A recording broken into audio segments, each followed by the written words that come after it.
Awesome. Thank you. Hi, Paul Zwicker. Hear me okay?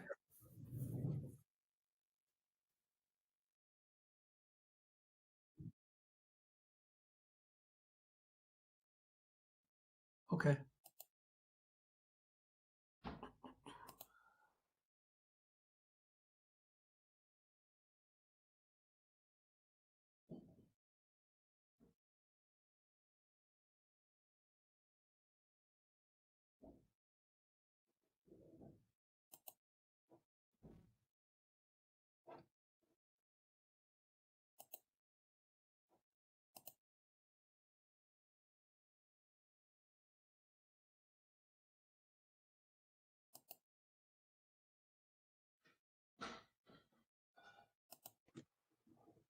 Oh, Steve?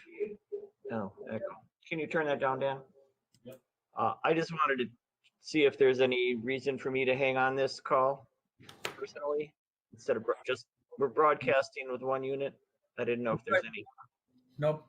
From my standpoint, nothing that I need you for. So Okay, thank you. I'm Great. checking. Thank you.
Hey, Troy.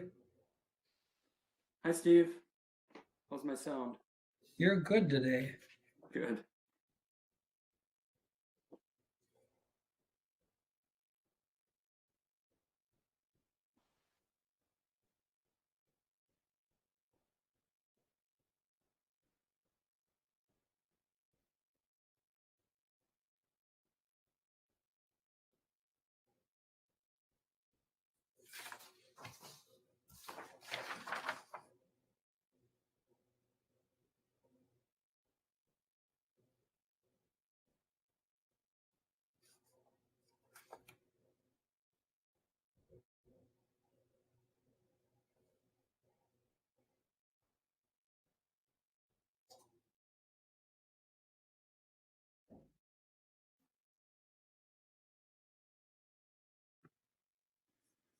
Hi, Krista.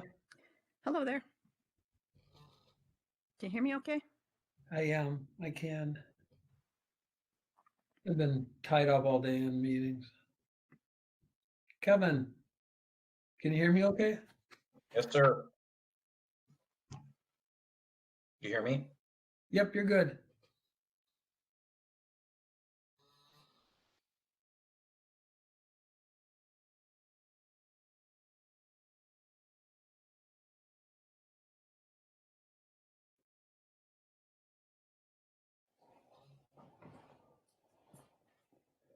Chris, I've got the letters. I've got 7. So I'll do those. Swell. I know you're disappointed. I'll save my voice tonight for later.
Hi, Tim, can you hear me?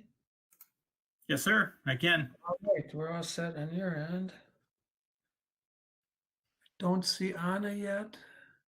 Hi, Leslie. Hello, everyone.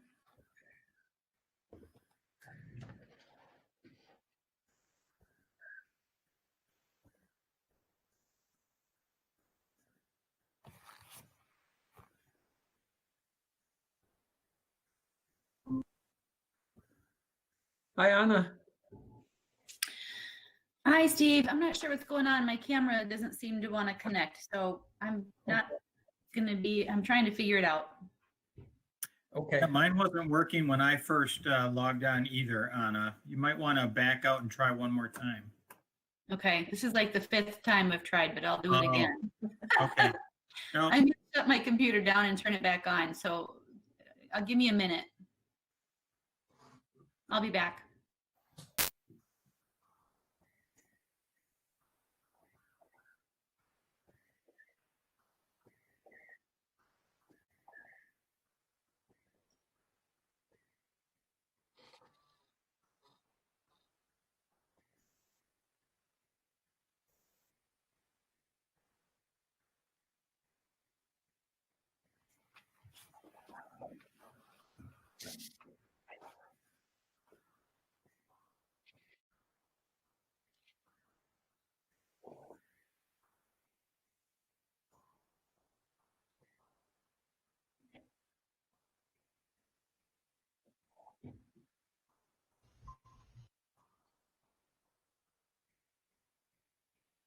Hey, Heather. Or, hey, everybody. There we go. I got you. I haven't seen Anna sign back in yet, but we still have a minute. Katie, are you all set when I ring the bell? You bet. Okay.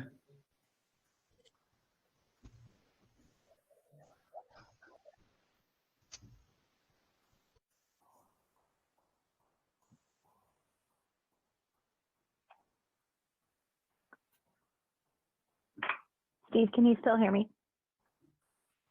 Yes, great, thanks. Yeah, we're good.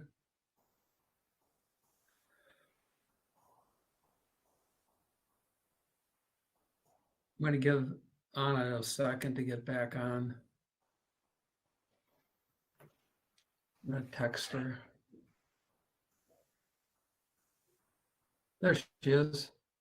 Oh, there she was. There she is. Hi, Anna. Anna, I'm here. can you- I can hear you. My camera's not working. I don't know what the deal is. all right, well, great. Screenshot Anna, did you picture. join from Katie's invitation in your email, or did you join from the school board calendar?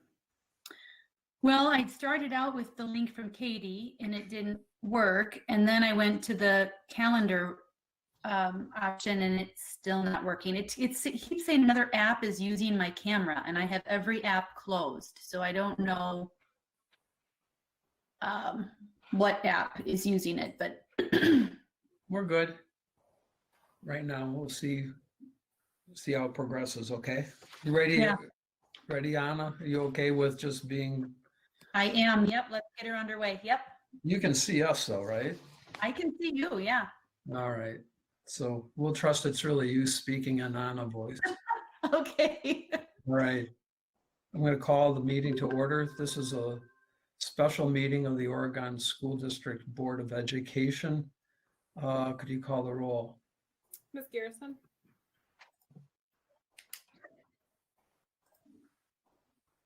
Yes, yes, Mr. Maring, Present. Ms. Flanagan, Here. Mr. Pankratz, Here. Ms. Bijak, Here. Mr. LeBrun, Here. Mr. Zach. Present, board has a quorum. I've seen proof of notice of the meeting from Katie that will be with her. Today's Tuesday, January 5th, 2021, and it's 6:02. We're meeting via Google Meet. This meeting was called pursuant to Board Policy 180 at the request of Board Member Kevin Maring. I'm going to ask the question of all board members. Did all of you receive notice of this meeting within 24 hours of this meeting? And if you did not, say so, otherwise I'll assume everyone did. Is there anyone who objects to holding this meeting under policy 180? I see no objections. Katie, would you make those notations in the minutes? The agenda tonight contains two items. One is an informational item. We're going to get an update on the mental health supports from Dr. Bergstrom. And then we have a potential action item, participation in high school winter athletics competitions. We'll need a motion to approve the agenda as posted. This is Tim. I move the agenda. Is there a second? I'll second. Okay, call the roll, Katie. Mr. LeBrun, Mr. Maring, Yes. Mr. Maring, Yes. Yes. Ms. Garrison, yes, Ms. Flanagan, Yes. Mr. Pankratz, Yeah. Ms. Bijak, Yes. Mr. Zach. Yes. My mouse just died, so I got it back. All right. My mouse is alive and back and functioning. Under our agenda, item A is comments received from the public regarding agenda items. We have 7 letters. The board policy is that the board would read in lieu of public comment while we meet remotely, emails that were sent and received by Katie Heights by 4 o'clock on the day of the meeting, that is today, and that those emails should be 250 words or less. I will be reading the emails in the order that they are received. First one is from Robert Head, Dr. Bergstrom, Mr. Carr, school board members. For the past 8 years, I have had the absolute privilege of being Coach Bob for the current group of freshman boys basketball players, whether during the season as their coach or their summer organizing games in my driveway and surrounding parks. I've had a front row seat to see how important the game of basketball is to these boys. It is what has bonded them as brothers. It has taught them discipline, dedication, toughness, togetherness, and teamwork. Over the past 8 months, COVID-19 has had a negative effect on all of us, yet this group has never wavered. They continue to stand strong, stand together, and be the type of student athletes Oregon should champion. As I see communities all over Wisconsin playing sports and Dane County communities finding ways to create opportunities for their student athletes, I'm hopeful Oregon will find a way to create opportunities for our student athletes. We've seen the data and listened to the science. The time has come for our school board to do what they are elected to do, make decisions. No more surveys, no more patronizing talk, but decisions that they put their name on. The clock is ticking. I'm asking the school board to make a motion and to vote to allow Oregon school athletes to practice in Oregon and compete in games outside of Dane County. We absolutely owe this to these incredible young adults. Best regards, Bob Head. From Jalen Nedelkoff. Hello, everyone. My name is Jalen Nedelkoff, and I am a senior and co-captain on the girls' varsity basketball team. After talking with my fellow teammates, we wanted to reach out and make a statement about how much the opportunity to play games means to each one of us. With the way our season ended last year, we have been anxiously awaiting to have the chance to get back into competition. Having 9 returning varsity players has kept us hopeful and motivated to play together again after it all has been taken away far too soon. We are very appreciative of the dedication and profound process that has gone into not only safely returning players to sport, but also the hopeful return to in-person school for students.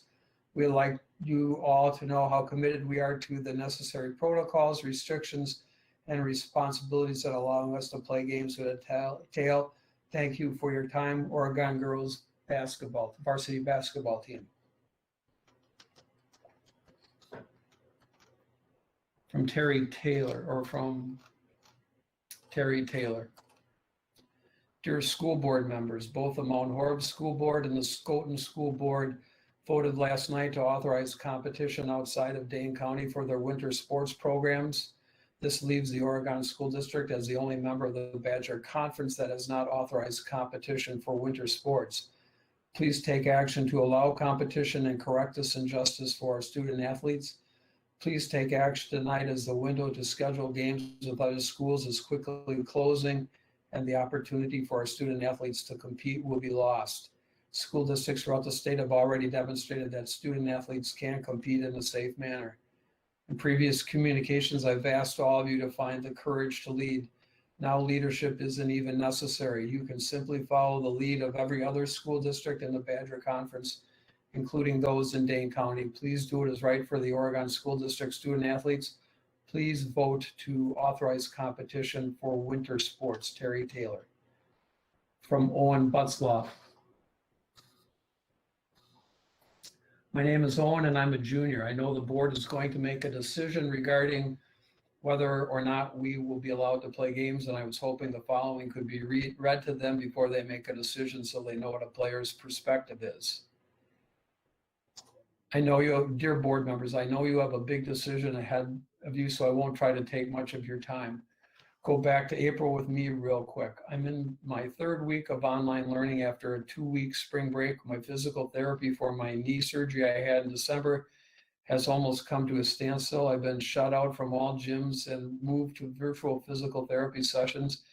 My mental health is starting to get slightly worse, but overall I am in good spirits and good moods. I feel as if I'm adjusting well to what's happening around me. Now I'll move forward to November, right around Thanksgiving. I have been diagnosed with depression and anxiety disorder at the lowest point of my life and in a place you hope no one would ever be at. Starting to lose interest in a lot of things around me, and I'm feeling as my life is slowly falling apart. COVID has caused a lot of damage to me, even though no one in my family, including me, ever tested positive for it. Now come back to the present day. My mental health has greatly improved from November, and I'm starting to find myself again. I have interest and know that people I can trust and talk to if needed. Throughout this whole process, since the first day we went into lockdown to the darkest day of my battle with depression and anxiety in October, November, December, the one thing that has remained the same has been the need for sports and playing games we love. When I'm playing basketball and competing, trying my hardest to win the game, nothing else in life matters. Basketball is the one escape I have in my life. It allows me to forget about all the little drama going on in OHS, the worries I have about the future, and any small fight I got in with my parents and brother. Basketball might just be a game, but in reality is so much more. I know there's concern going around with COVID. People are scared that there might be an outbreak or COVID will spread in between teams. Teams and schools are doing all they can to try and limit those concerns. I was just at my first practice since January 2019 last night. Injuries and COVID has made it so I haven't had much sports experience in high school, so I was excited to get back out there. I still had my concerns though. The protocols put in place were more than enough to erase my worries, and that's something harder said than done when you have an anxiety disorder. We had to fill out a form about how we were feeling before going to practice. If you showed symptoms, you had to stay home. Everyone had to wear masks, and the coaches made sure we were spread out, 20 players over 3 different courts. I have no doubt that other teams are putting the same protocols in place and are trying to get a step ahead in the fight against COVID in sports. More than anything, there's a risk I could tell everyone was willing to take. They wanted to get back to the sport they loved and willing to risk a chance to getting COVID so they could do so. Overall, you may see it just as another decision you have to make, maybe even a small decision, but this decision has such a great impact on so many people. Do you want to be remembered as the people who allow students to get back to a sense of normalcy? Or do you want to be remembered as the people who made it so 2 different classes at OHS lost out on a senior experience? I'm not asking, I'm not hoping, I'm not telling you to let us go back playing. I'm begging all of you. This is something that I need. This is something the players need. This is something the community needs. Thank you for your time, Owen Butzlaff. From Karen Taylor. As the parent of 2 high school students, I am requesting your consideration to allow OSD to proceed with winter sports competitions. Currently, Oregon is the only high school in the Badger South that has not yet made a commitment to proceed with competitions outside of Dane County. Other schools that have already begun their winter sports seasons have demonstrated that it can be done safely and successfully.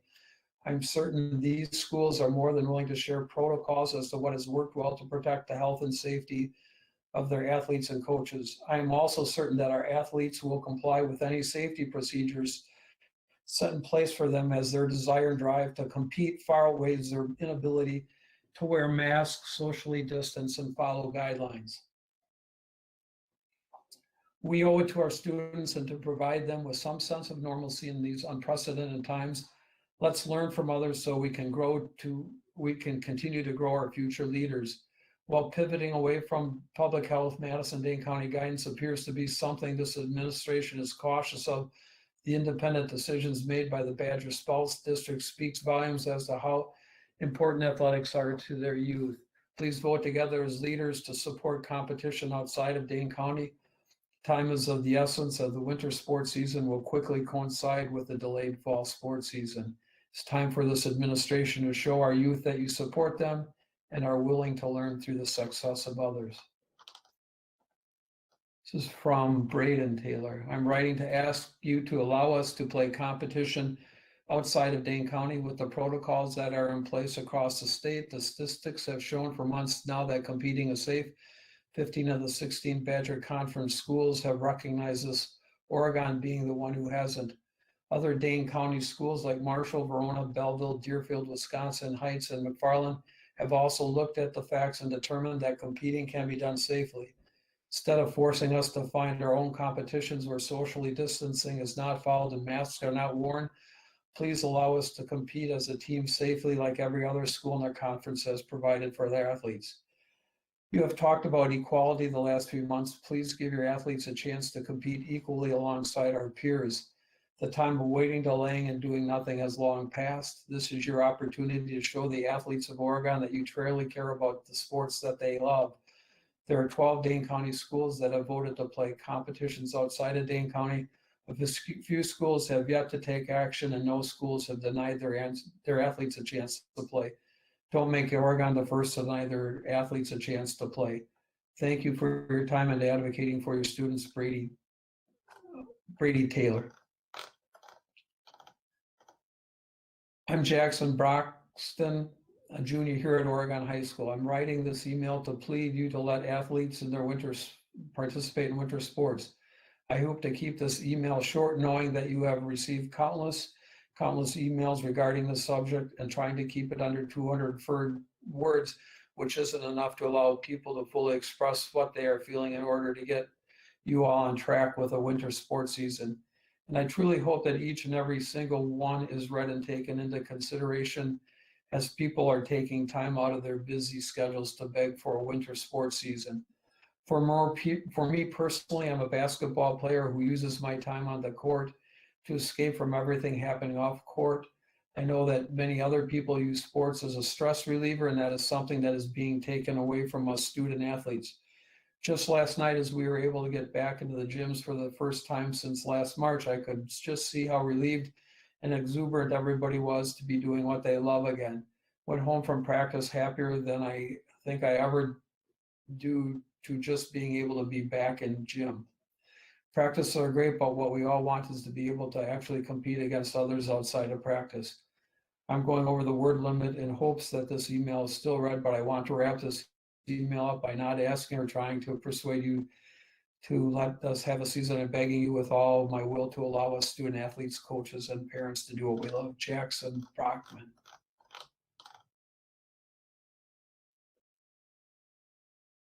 Dr. Bergstrom and school board members, I would like to reiterate some points I've sent in a previous email. First, thank you for all the work you are putting into making challenging decisions.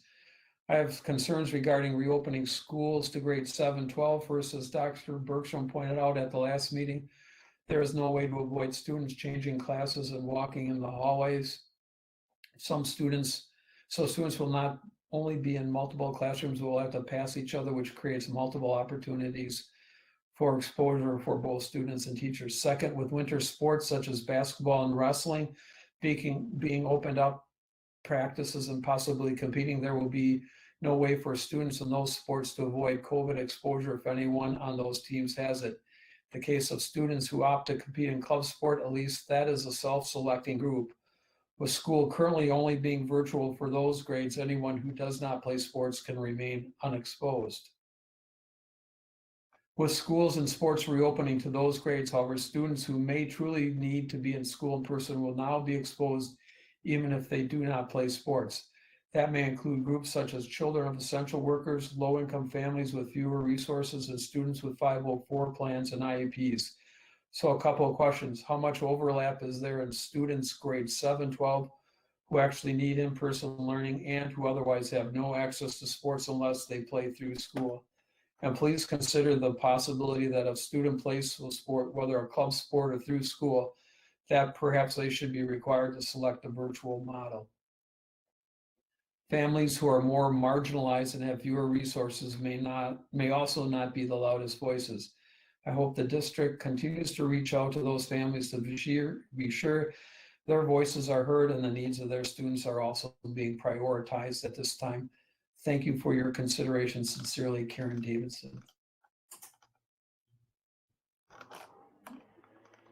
Dr. Bergstrom and school board members, I know multiple students in the district, including my own, whose COVID anxiety is too high to enter high school with a proposed number of students, especially with passing times between classes and the need to switch classrooms, student groupings, and teachers.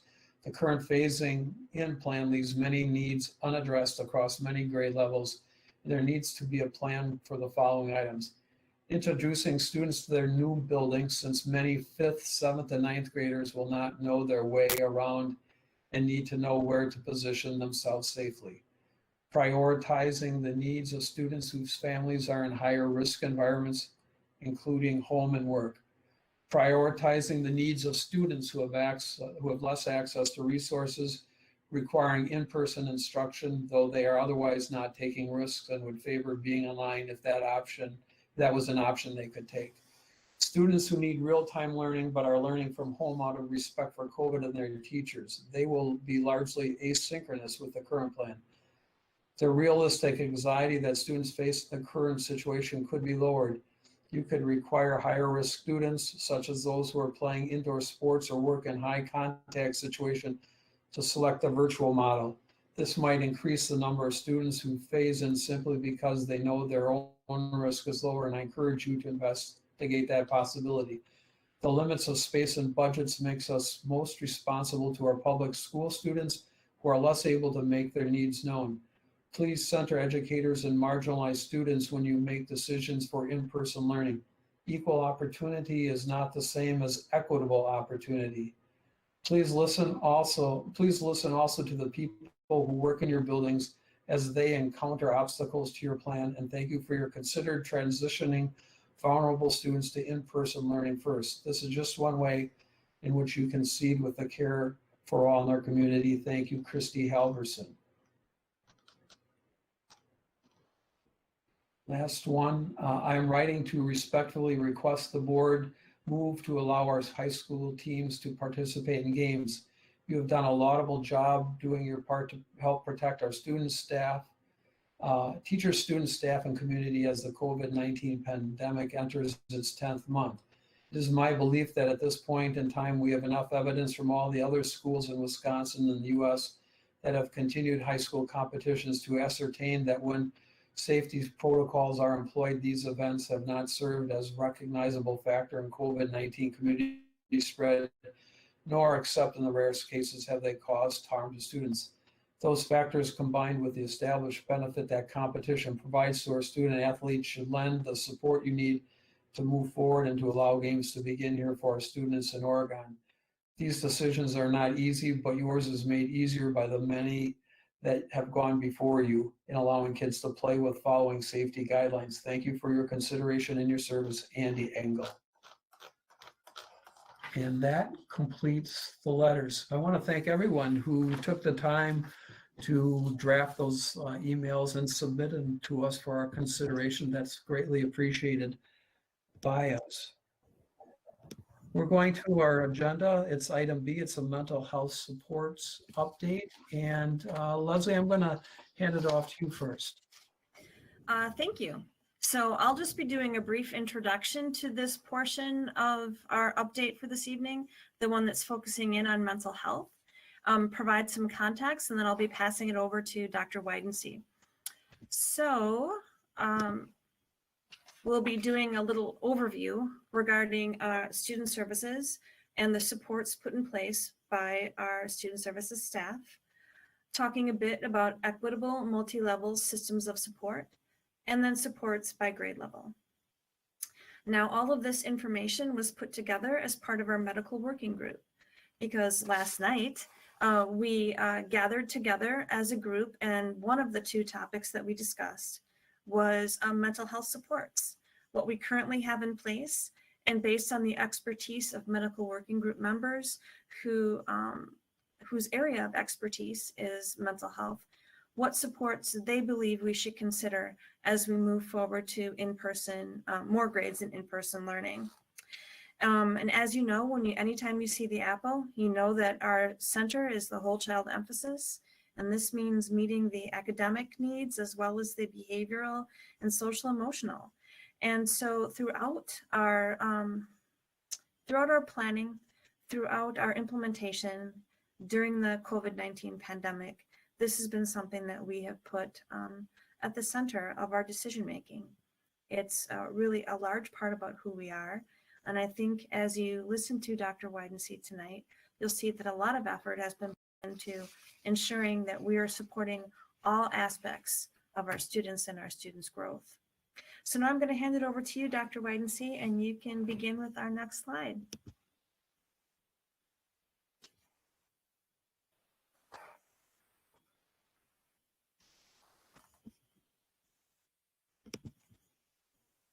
Uh-oh. Is Candace not here? I saw her at some point. I do not see her on the list. Then perhaps she's having some trouble with her computer. So I will get started so we don't delay our meeting. But when someone sees Candace pop back in, make sure that you let me know. I wonder if perhaps she thought the meeting started at 6:30. So as part of what was really important to introduce, and that is we have quite a comprehensive Oregon School District Student Services team. She There she popped is. up. Well, and there she is. I'll work through this slide, Candace, and then send it off to you so that you can get to the meat of the matter. So we have 12 school counselors, 7 school psychologists, 2 social emotional learning coaches, 2 social workers, and a mental health coordinator / navigator. Now, as those of you who have been on the board for a few years know, that we have added a considerable number of positions in the last 5 years to deal very directly with supporting our students and their mental health, because of the fact that it is such a priority for us during normal times as well as during the pandemic. And now that Dr. Widensee is here, I'm going to give her the next slide. So first I'll just apologize because I'm so sorry for just taking for granted that we were starting at our normal time. I apologize. I thought I was still going to be a couple minutes early. So the picture that you see in front of you is the equitable multi-level system of support framework. That's consistent with the DPI framework for how we provide support, and that is with equity at the center. and each level kind of integrated with each other, and of course operates best as a system. You'll see the universal level, and you'll see that we do things in sort of those tiers of support throughout our building, universal, tier 2, and tier 3. So at the universal level, that is the level at which everybody gets the instruction or the support. So here we have some lessons that happen across the district for all students, like social emotional learning supports. For the pandemic purposes, the PBIS structures of safety and support, like universal mask wearing and distancing and those kinds of things. Those are all some of the universal lessons that happen at tier 1. And then some of our screeners, which are across the district. So we did the check-in at the beginning of the school year. We did the 512 check-in a couple of months ago. And then more recently, we've done 6th and 10th grade CBITS and 3rd grade. So from those screeners, we can use the results to determine what universal level of instruction or supports need to happen, as well as some of those more targeted areas like small group instruction, counseling groups for coping and stress and things like that. And then the tier 3 is really that more individualized level where our student services members are seeing students individually for particular areas of need. So this is a super busy screen, and we have this structure across the different building levels, and you'll see some common threads in tier 1, tier 2, and tier 3 across the board. So I won't read all of the items on the screens, but I'll just pick out a few things that you'll see as common. So in tier 1, again, it's that second step curriculum that we're providing to all students to enhance their, and social emotional learning, mindful minutes, those kinds of things, to enhance their ability to monitor their own behavior and learn how to self-regulate and manage their emotions. So things like that happen across the district at tier 1. At tier 2, we have our friendship groups. We have some of those behavior plans. We did the BEST screening, so we'll have some groups that are happening at the elementary levels as a result of that screening. And then, of course, at tier 3, those individual meetings. And we are meeting with students. I know that one of the recommendations from the medical advisory group was to do as much as you can in person versus by screen. And we do have student services members who are seeing students individually in person when they can do so. So we have that happening at that tier 3 level. At the 5-6 building, again, you'll see some of those same tier 1 structures, the morning meetings and mindfulness, second step lessons, all of those kinds of things.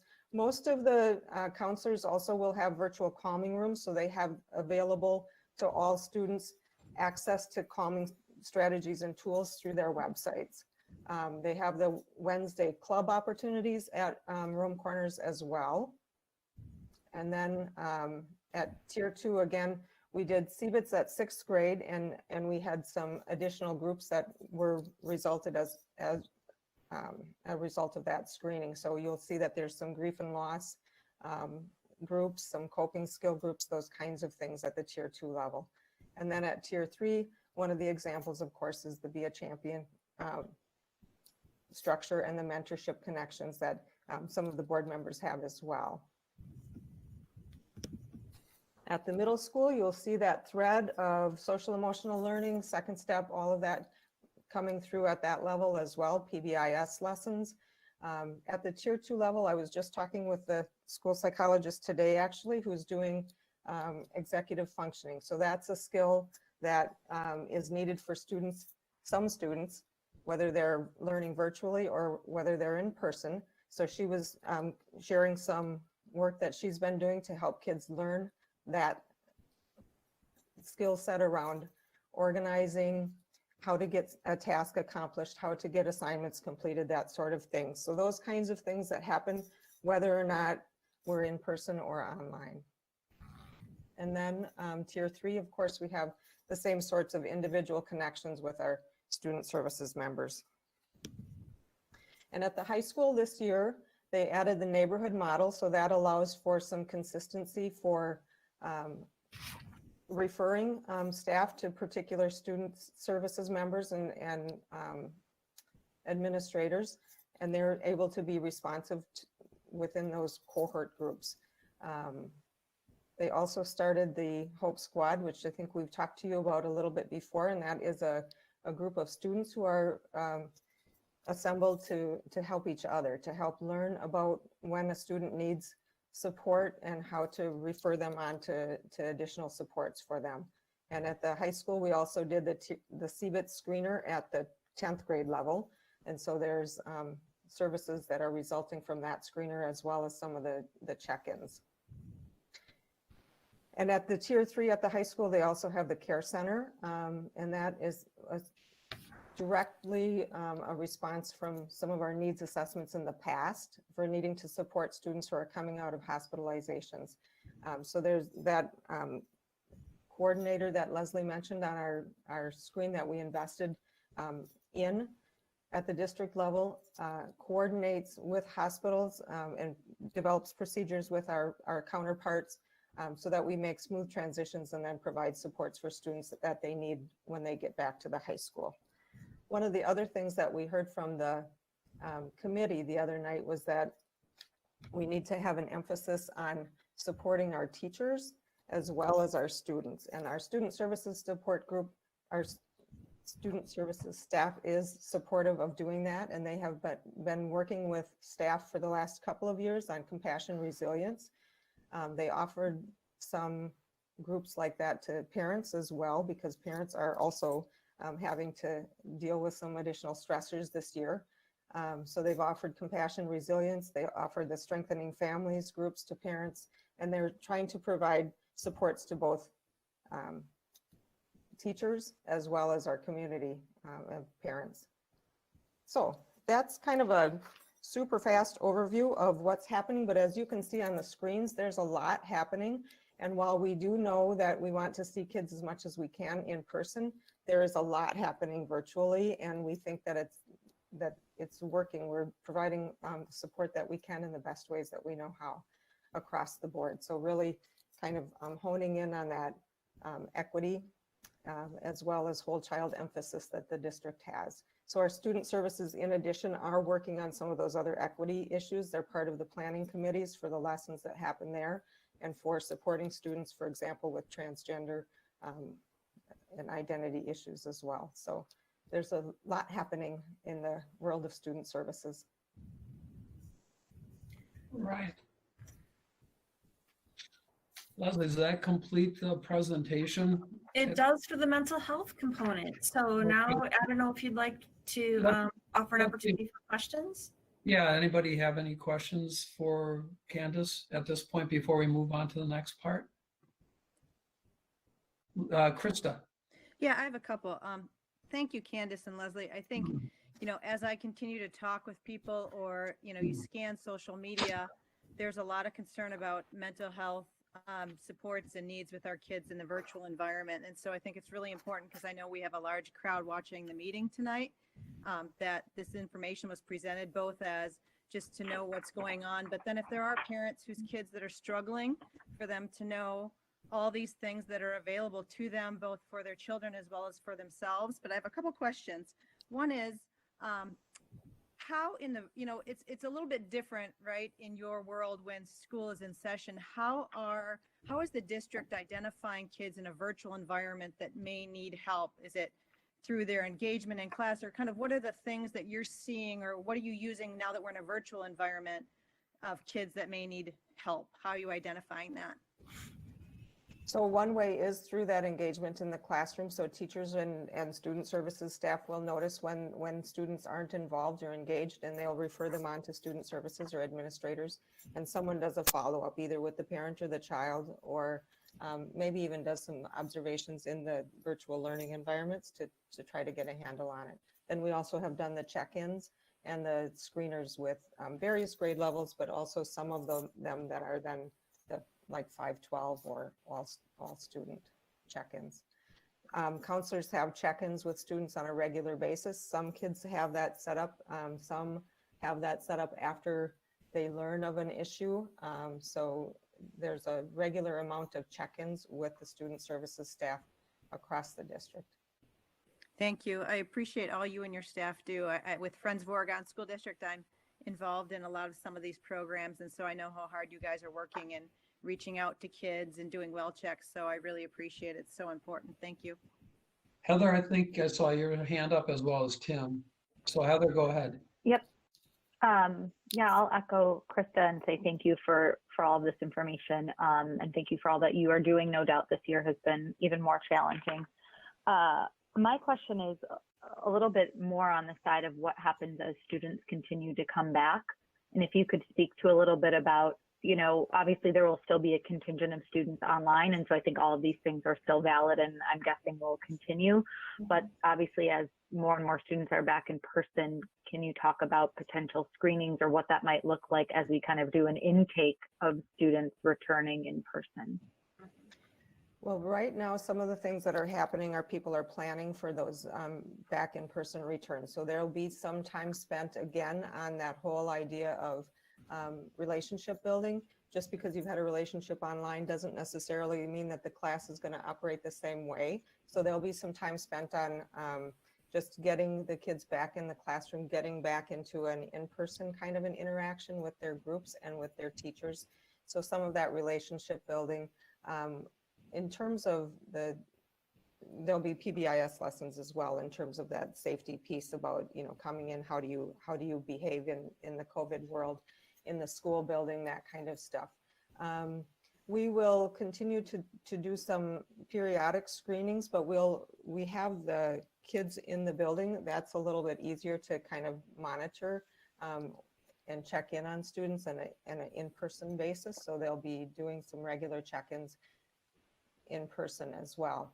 I think there was a third part of your question and I can't remember. Well, I think, yeah, one of the themes that I heard, at least I was in the small group last night at the medical advisory group, was the need for universal and consistent screening and how important that is, you know, especially as we're getting kids back in school. And I guess my follow-up to that would be what resources are needed maybe to accomplish that. Obviously, I know you and your team are working very hard to make it happen. And so maybe it's not feasible with the current level of staffing, but that was something that was a very strong theme last night about this universal and continuous screening as kids return. Well, we had talked about so we did the best at the third grade level. We have talked about doing the best at different levels. So for example, fourth, it really can go through eighth, but there's a lot of follow-up. So it's hard for us to do all, you know, district-wide screening all at the same time and do an adequate follow-up. So we want to be sort of targeted with that approach. We are looking also at just some, and this would be for whether or not we're in person or not, but we're also looking at what are some relevant social emotional learning assessments so that we can monitor kids now when they're coming back to school, but also just for the idea of how do we know we're effective in teaching kids those skills? Are we able to assess that in some way? So we're looking at those kinds of assessments as well. And I did hear that theme come through last night too. So we'll be kind of figuring out what our next steps are in terms of assessment. Great, thank you. Tim, did you have a question? Yes, and that was one of my questions about the continuous and consistent screenings, and I had a chance to talk with Dr. Bergstrom about that a little bit as well last evening. One of the questions that I had was around our staff and our ability to continue to support our staff. I know that we have groups that get together. There's always support for our staff.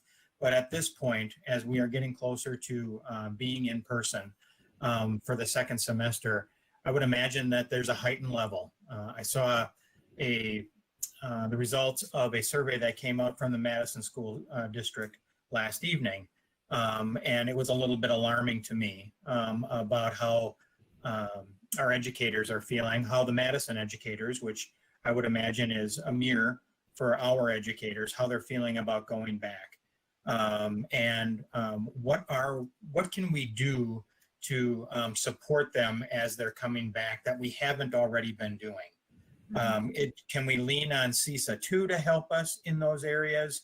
You know, our shared resource within the greater Dane County area, or what other ways can we support our staff as we're taking this step forward? I can give two broad strokes, and then I would certainly invite others to add in details that they think are important. And the first is one of the things that our teachers have told us time and time again, and this is in normal times as well as now, although it's significantly more now because we're asking them to do so many things, and that is time. Time to get everything accomplished that needs to be accomplished to do what they do as well as they do it. Anytime we can give them the gift of time or take something off their plate as opposed to adding something to their plate is a huge de-stressor for teachers. And so we've been actively looking for ways to allow them additional time to plan for the big change that's coming up for grades 3 through 12. And then the other thing I would say is there's always concerns about safety. And so continuing to stress to everyone involved the importance of the risk mitigation strategies that we're putting into place, such as the requirements of masks and the 6 feet of distancing, which is one of the reasons that we are either in groups or cohorts in our plan forward, because those are some of the strategies we can use to ensure the safety of our students and our staff. And then I would invite whomever, principals on the call, or certainly Dr. Widensee, to talk about anything that they see relevant related to that. Well, and Leslie, if I could just follow up on that. I just read an article in Education Week about how to support educators, and we were doing all of the high points. One is thanks to Erica and Leslie, we have very clear communication about our safety protocols. And we are continually offering support through our employee assistance program and having people in each building that staff can talk to, as well as providing United Way of Dane County has a 211 program if they need extra support. So we've been educating about that. We've been extremely flexible in terms of childcare needs, and that has been a great relief to our staff with our schools being in a hybrid model. We have been in constant communication with the OEA, and the OEA has partnered with us on reaching out to staff about what we can do more to feel supported. And then, you know, we've really focused on a new substitute recruitment plan because people have a lot of anxiety about what their classes will look like if they're not able to be there, because they really care about their students. So I feel like it's a constant point of communication for us because it is so critical that our staff feel as supported as they can as we navigate this really challenging environment. So I really appreciate you asking that tonight.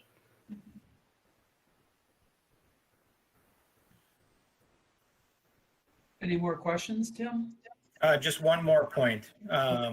One of the things that the medical task force has been talking about, and we will continue to talk about, is, and we've got a lot of people online with us tonight, the most I've seen online in quite some time. Our community's ability to support our schools, our kids, and our educators as we go back is going to be critically important.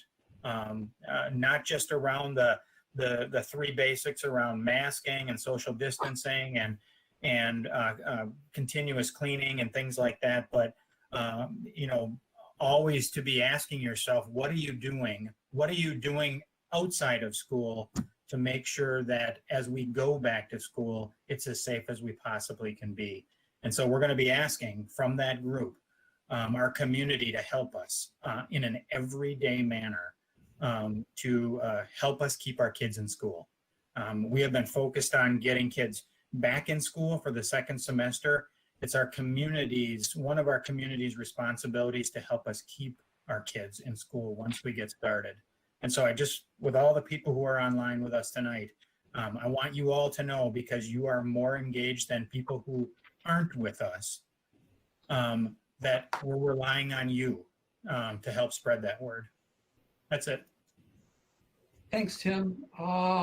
Anybody else?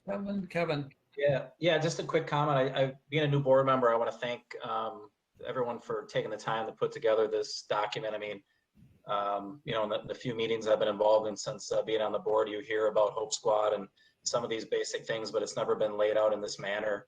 And it's really helpful to see all the amazing work being done. And I think building on what Krista and Tim and others were saying about, the number of people that are online tonight, to make sure that you review, because obviously we don't have time to read every bullet, but review this presentation, which I'm assuming to be posted, so you can understand all of the services that are available to not only for your own kids, but also for your kids' friends and what have you. And when you hear they're struggling, make sure it's known through these resources.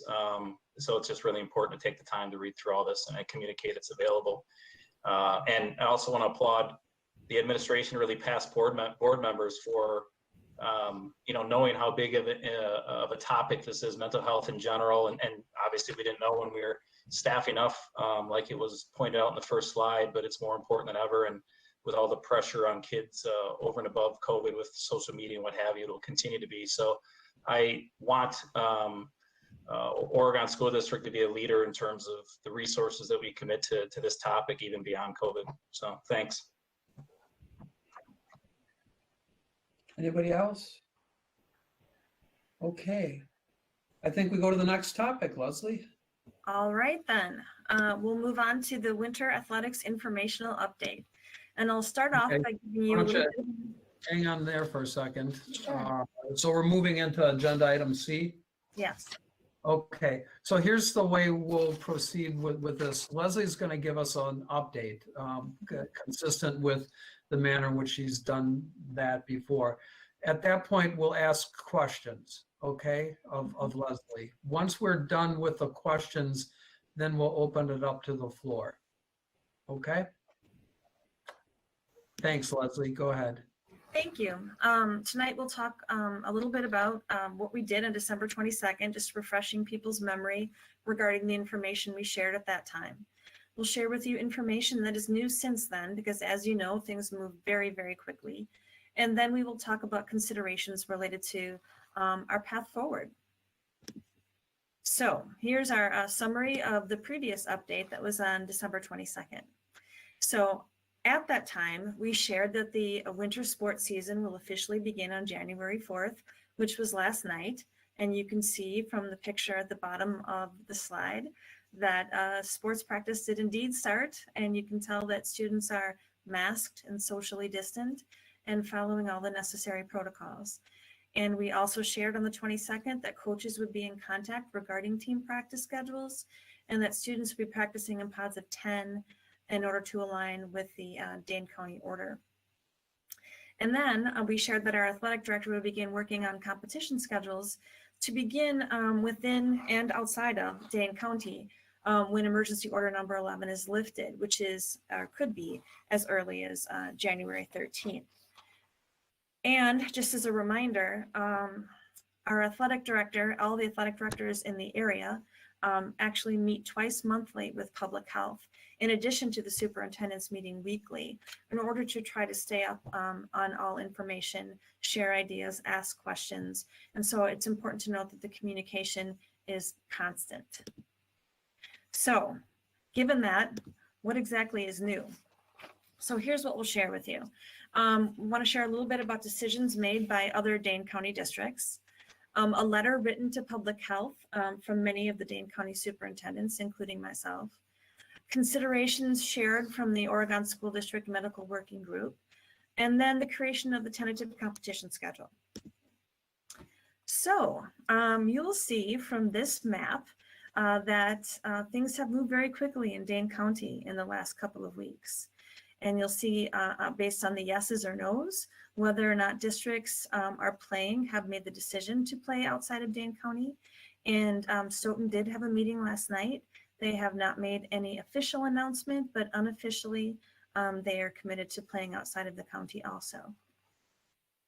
Now, it certainly is not, what others are doing is certainly never the reason to make an important decision, right? We would never want our students to walk away with the idea that you do things because other people are doing them.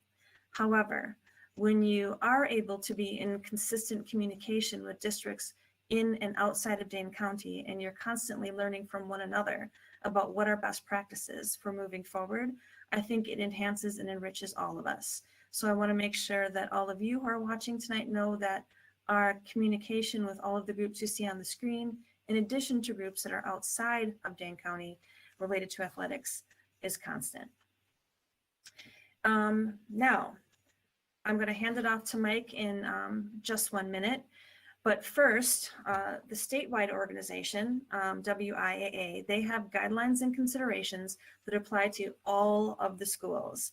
And Mike's going to talk a little bit about what those are, because it means they apply no matter where we compete. And he'll give us a few more details on what that is, and then what schools are doing specifically when with the decisions that they are allowed to make. So please, Mr. Carr, go right ahead. Thank you, Leslie.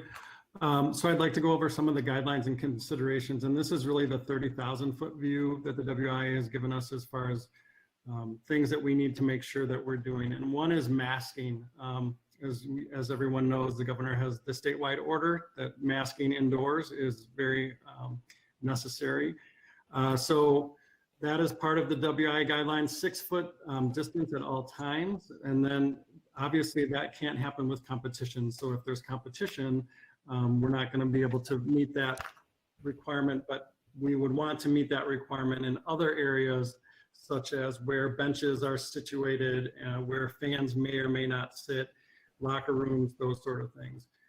They've also given us the exposure protocols, and we will follow the WIAA exposure protocols for winter tournament series, which will be a 14-day quarantine if there is a positive test. We also have quarantines for students with symptoms with that are our district guidelines.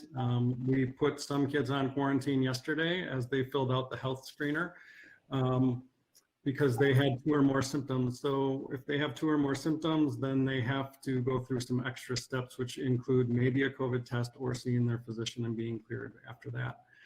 Health screening prior to practices and games, we require that all of our students will fill out an online health screener to talk about their fatigue level and then the different COVID symptoms. The student athletes are then also asked when they get to school or their practice venue if they have filled that out, and students who haven't filled that out will be sent home. I'm happy to report that we did a great job yesterday with all of our kids filling that out. I'm also happy to report that our coaches did a really nice job of filling that out too before they got there. So we did catch some kids in the screener who weren't feeling well or were feeling off, and we sent them home, or we contacted them before they got to school to prevent anything that didn't make us feel comfortable. And our student athletes that we did have to contact were very agreeable to that. So I'm glad that that was one thing that as we started off on the right foot. The COVID basics also talk about venue, staff, and spectator guidelines. And then there's the tracing and verification forms that that schools share between each other. If there is a competition, there is a verification form before that competition, and then there is a tracing form after that, and that is shared with the ADs, and that is something that I'm directly responsible for. So that would be something that if we had a competition, we give the verification form prior to the game, and then we follow up a week after to see if whoever we played had any positive or exposures. So those are kind of the WIA guidelines and considerations, and this is a 30-page document, but we just wanted to highlight kind of the big things. So this is where it gets a little bit different. There's a big variation in protocols across conferences and counties. So to give you an idea, the Big 8 schools in Rock County, which are basically Janesville, Craig, and Janesville, Parker, they follow the guidelines of DHS and WIA. They have a spectator per athlete for the home schools only. So Janesville, Craig will give each athlete 4 tickets to those games, and they have to be distributed ahead of time. And then spectators may get to stay and watch the JV game and the varsity game So that's a variation. The Capitol Conference does it a little bit differently, where they clear the gyms between games, and only the spectators who have tickets for that one game can watch that game, and then they have to leave. So that's a little bit different. They also have the 4 spectator per athlete, but then they have a family member must be from the same, or family members must be from the same household. So they're trying to combat that community spread by not giving tickets to everyone, but really making that bubble a little bit smaller. And then the Badger Conference, because so many of us have just recently decided or have not decided yet to play outside the county, we basically have to agree to the hosting protocols that are given to us by the school that we would play. So if we went on the road, I would have to review those protocols and say that we could agree to this or we could not agree to this. And we have some examples of those things coming up. So it's just, that is a little different because we're kind of visitors and guests in other people's houses, right? So we would have to play by their rules or not, or agree not to play. So I think the protocols are very similar, but there are some places where somebody might say, well, we want to have a student section, and I don't think we would be too jazzed about that. So it's a little bit slipperier because they're, you know, as Wisconsin school districts pride themselves in local control, right? And local control means that they get to decide. So this is something that we would have to work through as we decide to build schedules and work with the athletic directors and event staff at those schools. Thank you. The next thing I want to bring up is that, as I mentioned previously, there was a letter sent to public health from many of the Dane County superintendents. And the letter was an appeal to reconsider the prohibition of athletic competitions in Dane County. Because at that point, most, now it's almost all, school districts are already competing outside of the county. And they're competing where virus mitigation may be less stringent. So the superintendent said to, or wrote to public health, that we could perhaps be safer in Dane County where we had more control over the environment. Now that letter was sent, I believe, 2 weeks ago, but due to winter break, the superintendents and public health have not had an opportunity to meet. We'll be meeting this Friday. I personally don't anticipate that public health will change their position. However, we thought that it was an important thing to bring up to them because we know that some of the competitions that are happening outside of Dane County, we feel that we could perhaps create a safer environment if we had that level of control. Now I'll move on to our next big update, which is considerations from the medical working group. So the question that was posed to the medical working group last night is really two-part, and you see it on the screen in front of you. What in their professional expertise should we consider prior to making a final decision regarding engaging in competitions outside of Dane County? And then if that decision is made, what risk mitigation strategies do they suggest? So various opinions were shared. There was no unanimous feeling that came from the medical working group. Many of the members of the medical working group said that we should be abiding by the regulations, the guidance, the protocol, the order that came from public health.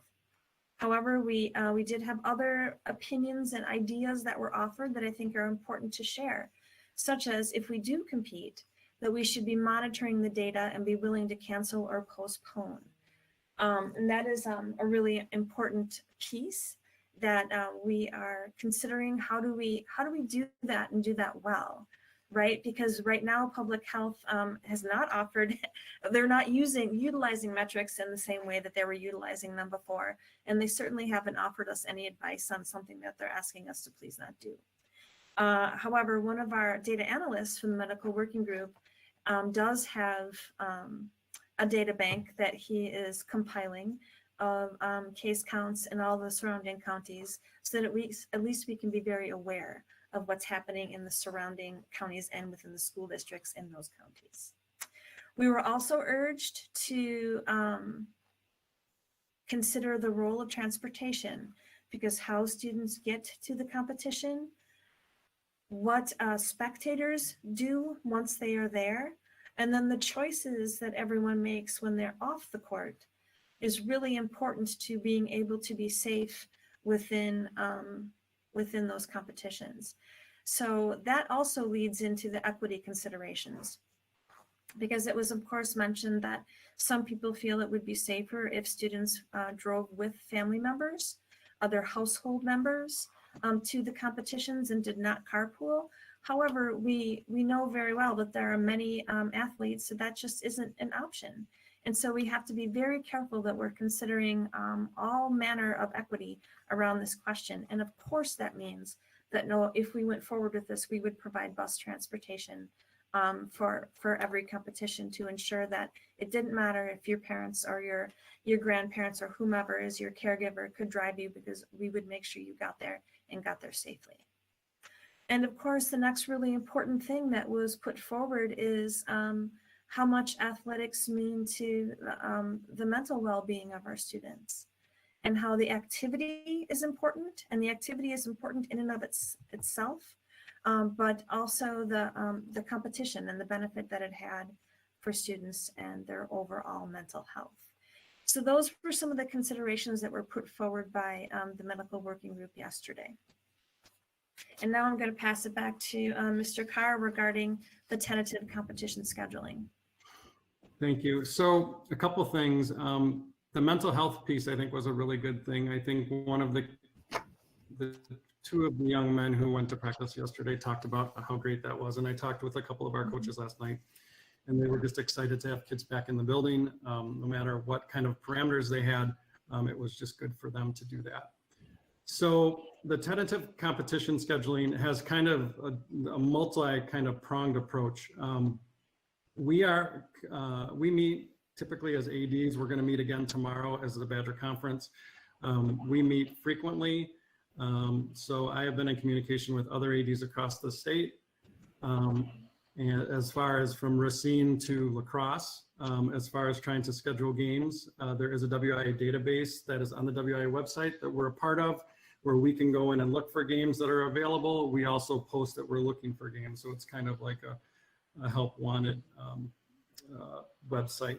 In our region, which we're in Region 5 for the Wisconsin Athletic Directors, we trade emails daily on who is looking for games. I will say that while there are a lot of teams competing in multiple sports, there are also a lot of games that have been postponed or canceled because of COVID. So that becomes almost a daily email from somebody looking for a game that might be scheduled tomorrow night because somebody has a problem. Right now, we have games scheduled in hockey, girls basketball, boys basketball. I actually added a boys basketball game between putting this together this afternoon with Monroe tonight, and wrestling has 2 matches, and then we're going to do.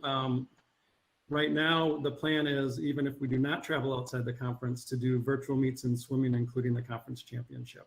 So we're giving our kids opportunities. To give you an idea why some of the numbers are a little bit different, hockey started as a club sport because the WIA gave hockey flexibility to start as a club sport. And then if school districts decided to change their position, they could roll those games right into the WIAA varsity competitions schedules.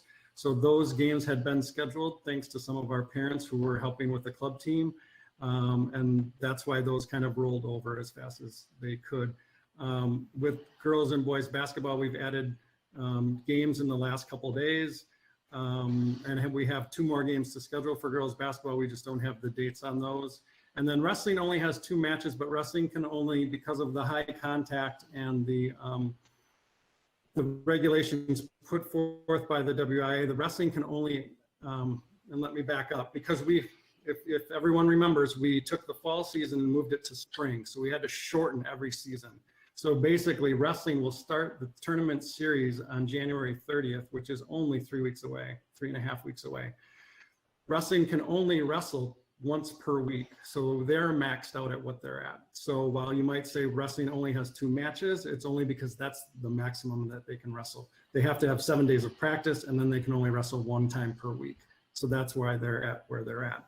And then cheer and dance, as some people may or may not know, are medium to high risk sports as well because of the contact during routines and things like that, that they have moved their competitions to later in spring. And when I talk about their competitions, typically we see them at football and basketball games.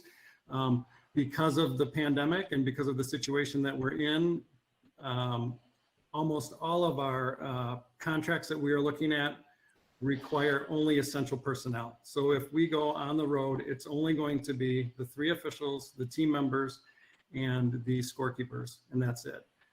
There may be fans, there might not be fans, but cheer and dance and pep band and student sections are considered non-essential personnel.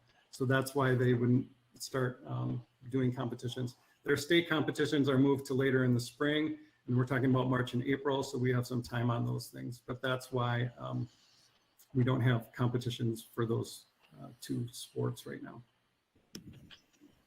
So that's the new information from the last time that we were together on December 22nd. So now we'll talk about the decision-making considerations moving forward. Now, we've always said, or we've said repeatedly, that our goal is to have the students back in school when it is time to do so with the plans we have set. Well, we have set our plans and we have dates for students returning to school. And so you see that January 19th is the first phase in of grades 3 through 6.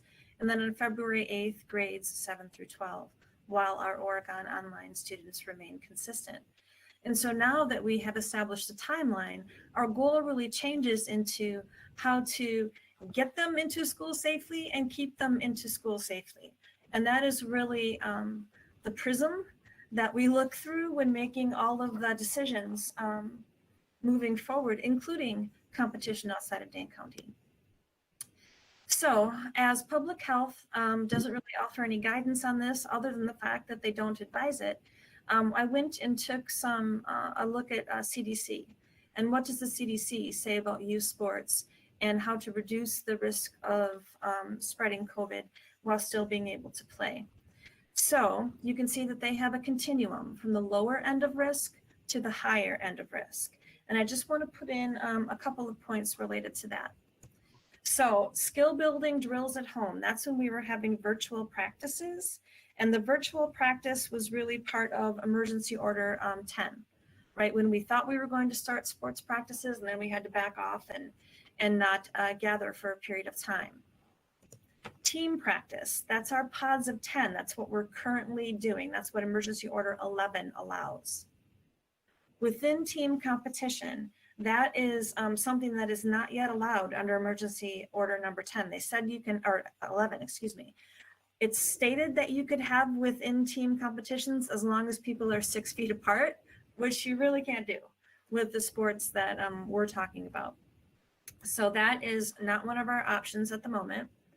Now, competition from teams within your area, that's about creating a bubble with schools that are nearby you. And that is what the superintendents proposed to public health in the letter they sent a couple of weeks ago. And then what most of our peer districts are doing is really about full competition from different areas. And so, you know, in order to, I guess, assume that higher level of risk, we certainly need to think about the benefits that could potentially come from that. And I think you heard a lot of that tonight in the letters from the students, but I want to pass it over to Mr. Carr to talk a bit more about that. So we know that sports are important, right? We have never said they're not. We know that they're an important part of our student athletes' lives and things, and it's a thing that makes them happy. And we know that the physical health and wellness is a huge component. We also know the mental health, because students haven't been able to do it, has been a big component. We've talked about these things all the time. What do sports teach? They teach leadership and teamwork, accountability and responsibility, and sportsmanship. So we know that sports are important to our kids. We just need to make sure that we do it in the safest way possible. So the potential risks of athletic competitions as we go forward. There's an increased risk for transmission because we are, once we start competing, we can't be at the 6 foot level, right? We also have concerns if for increased risk if opposing teams allow for gatherings, right? We know that mass gatherings shouldn't be something that happens in Dane County. It's mass gatherings of 10 inside. So I think one of those things is that's an increased risk. We don't know the long-term effects of COVID-19 if students do acquire the virus. And there has been high profile, the University of Florida basketball player. This just hasn't been studied long enough, so we don't know the long-term effects. We know that there is potential for transmission, and community spread is one of the biggest things that we're concerned about. If there is potential for gathering.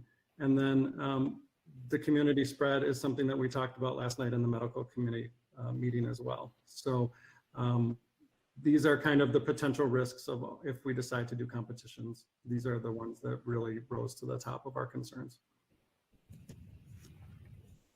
So the other additional considerations that we have to consider is competition location. Where will we go? How far will we go? What will that cost be? If we decided to rent a facility, what would that look like? If we looked at a facility like the JAG in Wisconsin Dells,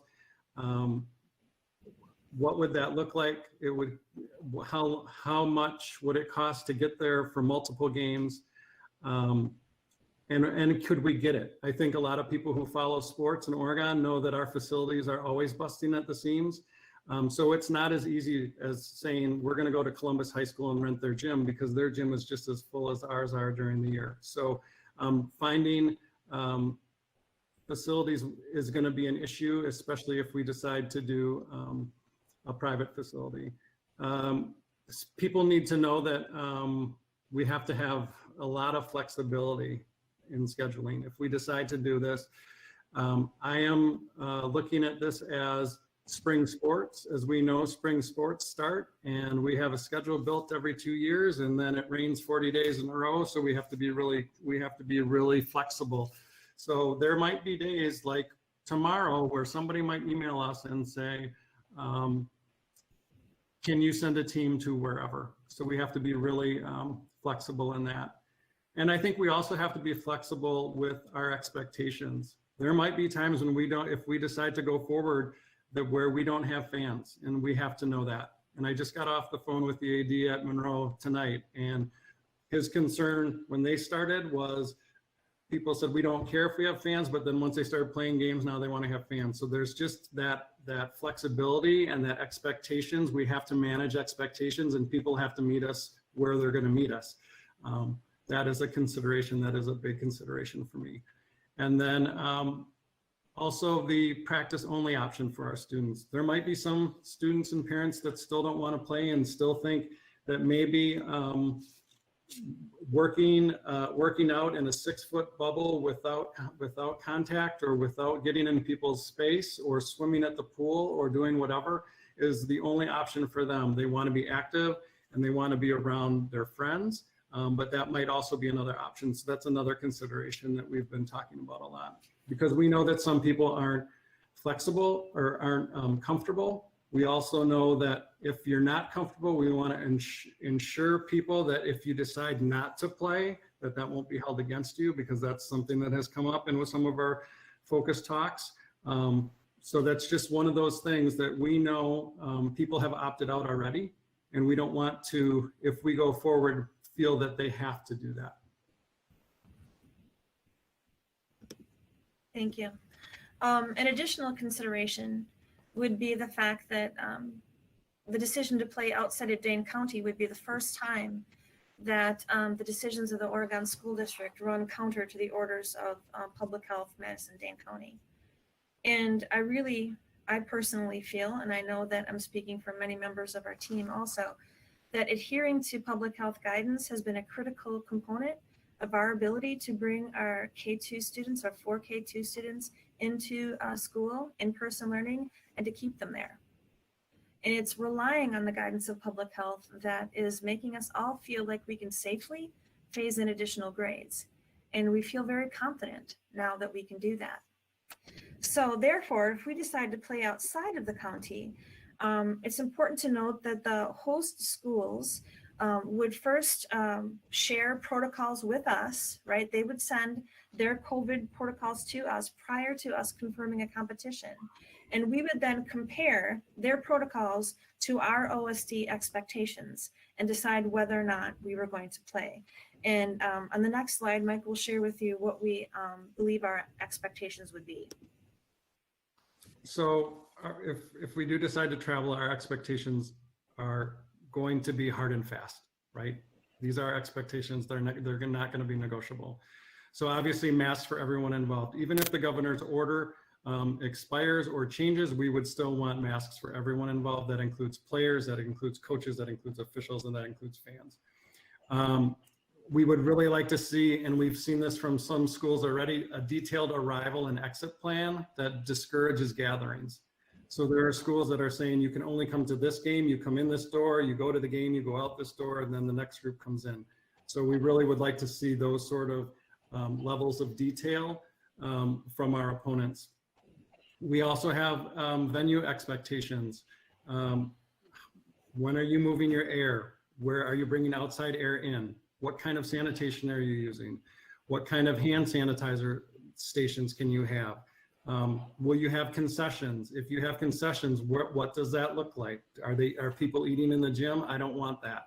Like, we have to make sure that we have a good sense of what we want to do.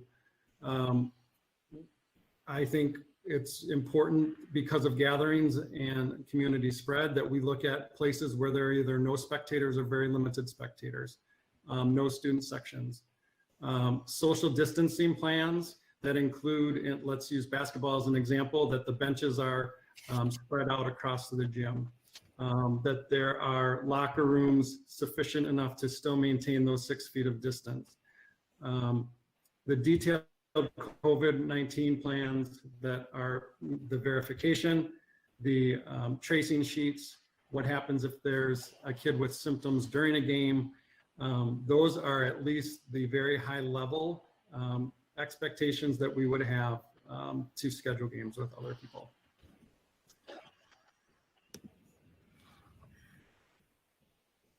And then related to action steps. So if tonight it's determined that we will play outside of the county, then the next step is Mr. Carr will be communicating with the coaches about the decision, finalizing the plans for play, and that means verifying the safety protocols meet OSD standards.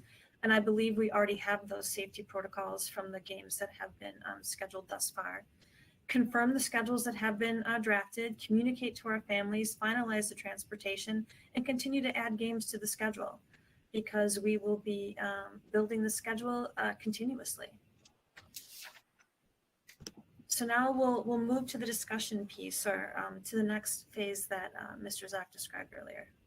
Okay, this will be an opportunity to ask questions of Leslie or Mr. Carr about what we've been presented with tonight and the issue for conversation. So this is the question time. Krista, I'm going to start with you. And then Troy, you're... Okay, thank you.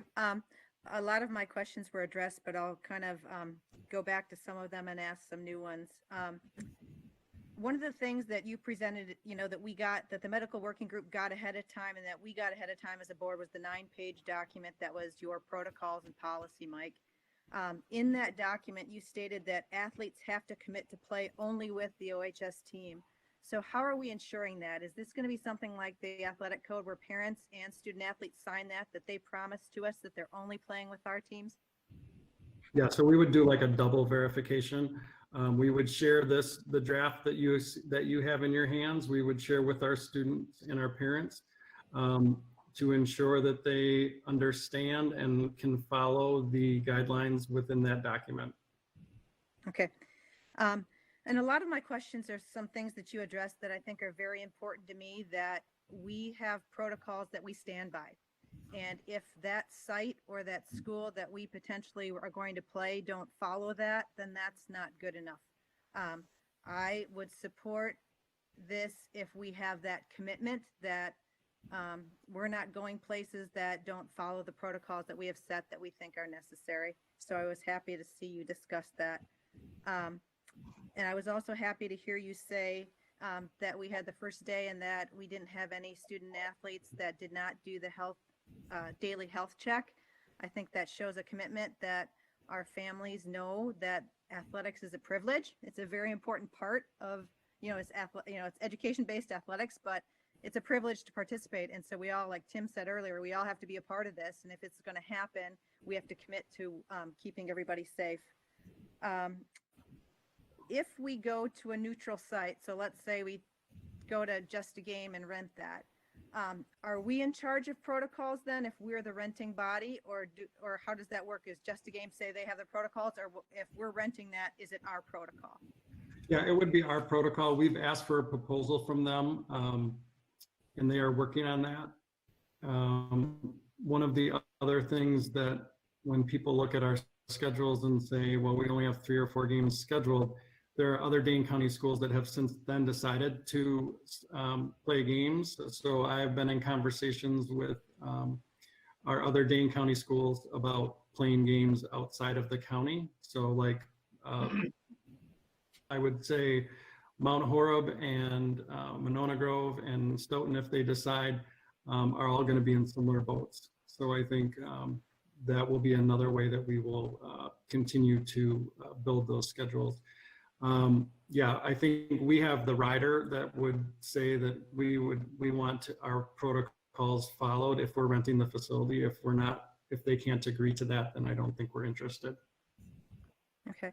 And then can you go back to, we're in a practice situation right now. If we go to a competition situation in terms of our student athletes or others, can you walk me through again?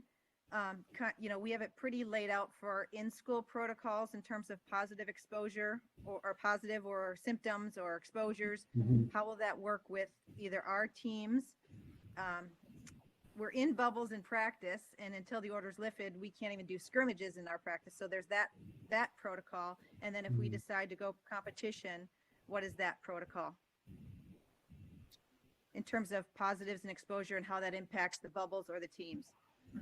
Yeah, So if there's one exposure, does that negate the whole thing, or?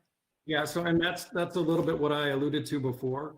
I think when people point to the teams that are playing, they're also not always getting the full information of how many people have had to pause their stuff because of COVID exposure. And we can't guarantee everybody's a close contact if we start competitions, right? So Janesville Craig is an example where they have their girls basketball team has been on a 2-week pause because of exposure. One of the other health concerns that we have would be our kids are practicing in a 6-foot bubble all week, and then they're playing games where, we've talked with UW Health, and I've talked with John McKinley to talk about, almost every sport is a contact sport outside of swimming. So kids are pushing and pulling and being physical with each other. There is going to be a higher, there will be a higher risk of injury because we are practicing in a bubble and then competing against other people because we don't have that acclimatization that we normally have during a full contact practice. So that was one concern that I spoke with John about. Okay, thank you. A couple other ones, and then I'll let other people talk. But as we look to the 12th and Order 11, and if that should expire and they let it expire, would we then close in the bubble of Dane County? Meaning we feel more confident with Dane County schools or Badger Conference schools and not have to go outside. Would that be a potential plan going forward, that if that expires, that we close our area, so to speak? Well, that's a great question, but I also want to go on record to say that I'm not, just because schools are outside of Dane County doesn't mean they're not doing a good job, right? So we have to make sure that we're very clear with that, because we could have schools in Dane County not doing a good job. So we have to be comfortable wherever we go to make sure that we feel comfortable in that athletic realm.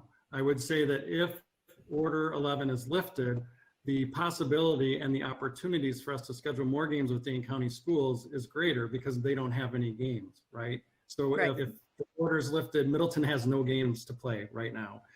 Sun Prairie has no games to play. So we would, the majority of the teams we would play would be Dane County Schools because of the holes in people's schedules and the availability of those. Right, fair point. A last point is, I've done my own homework. I've talked to other schools that are playing, other schools that are not. And my best friend growing up is with a district in Rock County, and they've allowed athletics since the beginning. But any student athlete is mandated to be virtual. They cannot be in person. So what are our thoughts there? That there are multiple districts that are playing sports, but they've mandated that those athletes have to be online. I can speak to that a little bit. And I think that that's something that is happening. I don't think it's something that's happening commonly, because we did examine it. We have spoken about it, and it certainly is an idea that's on the table. But one of the things to remember is that we have specifically structured the high school to maintain the 6 feet of distancing. That's why we have our students in groups. That's how we've arranged all of it. So if we're able to maintain that 6 feet of distancing, and I think the critical periods are significantly less about passing time and much more so about students gathering in groups before and after school. But if we can ensure that we are that's not happening and students are staying 6 feet apart, then the school shouldn't be transmission points. So asking them to be online shouldn't be necessary. But of course, that's all us not knowing how it's all going to go yet, right? Because we haven't had our students in person. Great, thank you. That's very helpful. Those are all my questions. Troy. Heather, you're next. Great. Well, Krista, I mean, first of all, great presentation. You answered a lot of the questions that I had throughout your presentation, and Krista had some common questions that I had. I guess just a couple of points. You know, I watched the medical working group last night. I actually watched it twice because I needed to go back and review some of the comments, but I was really honing in on the mitigation factors that were suggested throughout that group meeting. And with regard to spectators, I guess I'm of the opinion that these athletic competitions are for our athletes, and we can easily broadcast the events virtually, and I would be in favor of eliminating spectators at these events. I think that drastically reduces the risk at these competitions, traveling to and from the competitions. Of course, that brings up the transportation issue, which then really requires that all teams are traveling on a bus, which I feel we have that figured out with our students that are going to school. And then, as it's been mentioned, it does make it equitable so that those students who don't have the ability to get transported, they have that same option. The other item that was suggested last night at the medical group is that self-reporting doesn't really work, right, with athletic injuries, and we think that would carry over to COVID reporting. So I'm curious if we've looked at, or if other schools are doing mandatory temperature checks prior to competitions. I don't. Go ahead, Mike. You want me to go? Yes, please. I would say that most of the schools that we've been in contact with are using the daily screener. Temperature checks don't always help because if I have a fever, I can take a fever reducer and then come to practice anyway, and I'm going to be under the radar. So we have found, at least in the athletic director world, and I think in schools, because we've talked, because I was on the committees that met all summer about protocols too, that temperature checks aren't always the best designator to see if somebody isn't feeling well. I think the big thing that we have to continue to work with our kids on and educate, because here's the thing, because it's like New Year's resolutions, right? everybody starts one and everybody did well yesterday, but is everybody going to do well February 17th? I don't know. But we have to continue to work with our kids to make sure that they're honest and to make sure that they do it and to make sure that if they're not feeling well, they don't come to practice or come to games, because if they do that, they're going to put the whole season in risk. So I think those are the education pieces. And I feel comfortable with my staff that they can do that because we have a great staff and they're just as committed. But I think that's really the big thing is the temperature. The temperature doesn't matter as much as the other symptoms. And kids just really have to be honest, and parents have to be honest too. There have been some examples where people haven't reported their positive COVID test, or and that's across the conference. So we've talked about those sort of landmines at our AD meetings. I just want to touch upon the live streaming piece, because we could certainly make no spectators part of our protocol. Absolutely, we could. It's just that we can't necessarily guarantee that would be the protocol of the host schools. And I know one of the schools that is currently on our schedule is a no spectator protocol, but I think there's only one thus far. Yeah, understood. And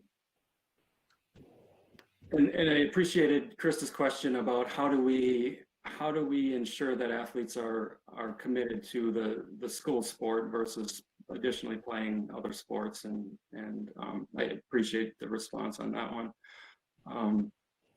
Is there, I guess, are there other extracurricular activities outside of sports? So far tonight we've just talked about sports, but are there other academic type competitions that would fall under this action of opening things up?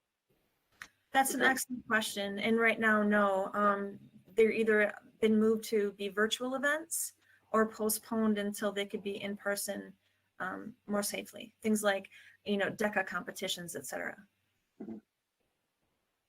Okay.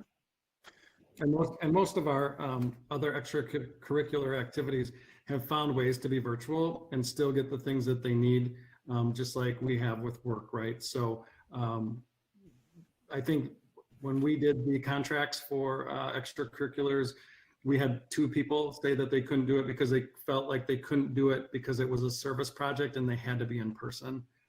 So our extracurriculars are running at full speed. It just looks different, but we have found ways to do those virtually. Okay. And then I guess my last question is probably for Gina, but how about liability, and does our acknowledgement of risk statement or the documents that we're using as for our athletes, does that need to be revised specifically for COVID? I know it's new territory. I know that these cases haven't these legal cases have not made their way through the courts yet, but where do we stand on that liability question? So in terms of, I know a question was raised at a prior meeting about a waiver. We have had that in our waiver since summer. We did revise that in August to include the waiver. I think the document that Mike put together that Krista referenced, we also are trying to do the best job we can to educate people about the risk. There is risk in playing athletics in general, and there is, according to public health, a heightened risk in being within 6 feet for an extended period of time. So, and that's something I also had written to the board in terms of attorney-client communication. So I would be more than happy to talk about that, about specific questions and cases with the board in closed session, just because it is a liability question, so which would be confidential legal advice. But I would say in terms of our policy and procedures that we have done everything that I know of to try to educate people about the potential risks and the policies that we're doing to reduce that risk. Does that help answer your question? Yeah, it does. Yep, thanks, Gina. And that's all I have for now, Steve. Thanks. Heather, and then Anna, and I'm coughing, so I'm going to get a quick drink. So if Heather, you finish before I come back with it, Anna, you're next. Okay, Thank you, Leslie and Mike, for the information in the presentation, and Troy and Krista certainly covered some of my questions, but I have a few more. I guess I'd start with just saying, you know, Leslie, you mentioned this, but there's an awareness that we're going against Dane County Public Health, and I just want to acknowledge that. I think for me, what is different in this scenario is that kids are playing already, you know, and so I totally understand that they're playing elsewhere, and I like the idea of having this kind of under our control or parameters or protocol. Mike, on slide 22, I think you have the tentative schedule. Do you have a sense of how many games we could have? I think that's helpful to know as we look at this from a decision standpoint. You know, is basketball going to be able to play 10 games or 20, or what are we making a decision on season Yeah, for numbers right now? That's a great question, Anna. I think we talked today, Leslie and I met, and we talked about adding as many games as we could that would still kind of fall under the umbrella of what we have left for time. Like, we're not going to play 5 games a week. We typically play 3 to 4 basketball games per week, or 2 to 3. So that would be something that we would consider. There are also kind of 2 prongs that we have to also consider. One is if order number 11 is lifted, then that changes the game a little bit, I think. But the other thing that we have to remember is if we schedule games going forward, we're going to be scheduling games in a manner that, because some other school district has gone on pause, and then we would slide into those situations. So that's just kind of that double-edged sword of scheduling going forward, is we will schedule games due to somebody having to bow out for an extended period of time. Right. But do you, and I can totally appreciate that, and it's all fluid, but I think that, hold on one second, my son needs something. Sorry. Of course, right when I'm speaking. So do you have a sense of how many games that we might have? Okay. Do we have a sense of how many games we might get in the full schedule? Sorry. Yeah, that would, I don't have a great answer for you, Anna, to be honest. I think we need to see where we are next week with some things. You have to also remember, and our parents and student athletes need to know that we're going to try our hardest. But there are also 6 or 7 schools that are in the exact same situation that we are in. So the games are going to, there's going to be travel involved. There's going to be kind of a competition to get those games as well. So I think, I don't have a good number. I would say that, you know, we want to, I would say this, we want to try to play as many games as we can to get ourselves prepared for the tournament in the WIA postseason, because I think that's the other thing we have to consider is we are, if you go forward with this, we're also, I'm assuming we are planning to play in the postseason. So, and that could be travel, extensive travel. So that's just another consideration that you have to think about. But I would say that if we can get to, I don't even want to give you a number, Anna, because if we hit it, great. If we don't hit it, people will be disappointed. And if we exceed it, people will, might still be disappointed. So I think we'll try to get as many. Got it. 1, Anna's coming up next. I'm Heather, but she'll have great questions too. 2, I only have 2 children, so there will be no more coming down the stairs for goodnight hugs. I do have. Heather, I'm sorry I called you Anna. I'm sorry. I apologize. That's all right. No worries. We're both fabulous. Okay. So the other question I had is on cost, right? I know it's hard to tell because everything is fluid, but I imagine whether it's at just a game or whether we're renting, you know, Columbus's gym or whatever it is, transportation, do you have a sense of a range of, you know, to do this in COVID times for winter sports, it's going to cost approximately X? Yeah, that's a great question. We use Just a Game as kind of a baseline, and for us to send 2 buses there, plus officials, it's going to be over $800 for a JV and varsity game, or if we do varsity double headers. That is if we play games without renting out the entire facility. So if we rent out the entire facility, that number might go up, and that's part of the proposal that we're waiting for. Like I said, I don't know how many games we are going to schedule because I've been in contact with multiple schools to just say, hey, I know you're on the road, Janesville Craig, I know you're on the road on Tuesday night. Can we come and use your gym? And school boards from other districts have not allowed outside visitors into their gyms. So that's another thing that we're kind of going to have to battle through. And I totally understand that, and I totally appreciate it. So it's going to be an extended cost, but we also don't have the cost of hosting games. So there's kind of a back and forth with that. But it's going to cost more to go on the road because we're going to have more buses, and the bus availability is another thing that we'll have to work through. Right, I understand that. I also understand there would be cost savings. I would echo Krista on the protocols piece that, the protocols that we set forth, that they're a deal breaker, so that we can make sure that we're, sticking to that. And we're, we have a responsibility to the community to stick to that, I think.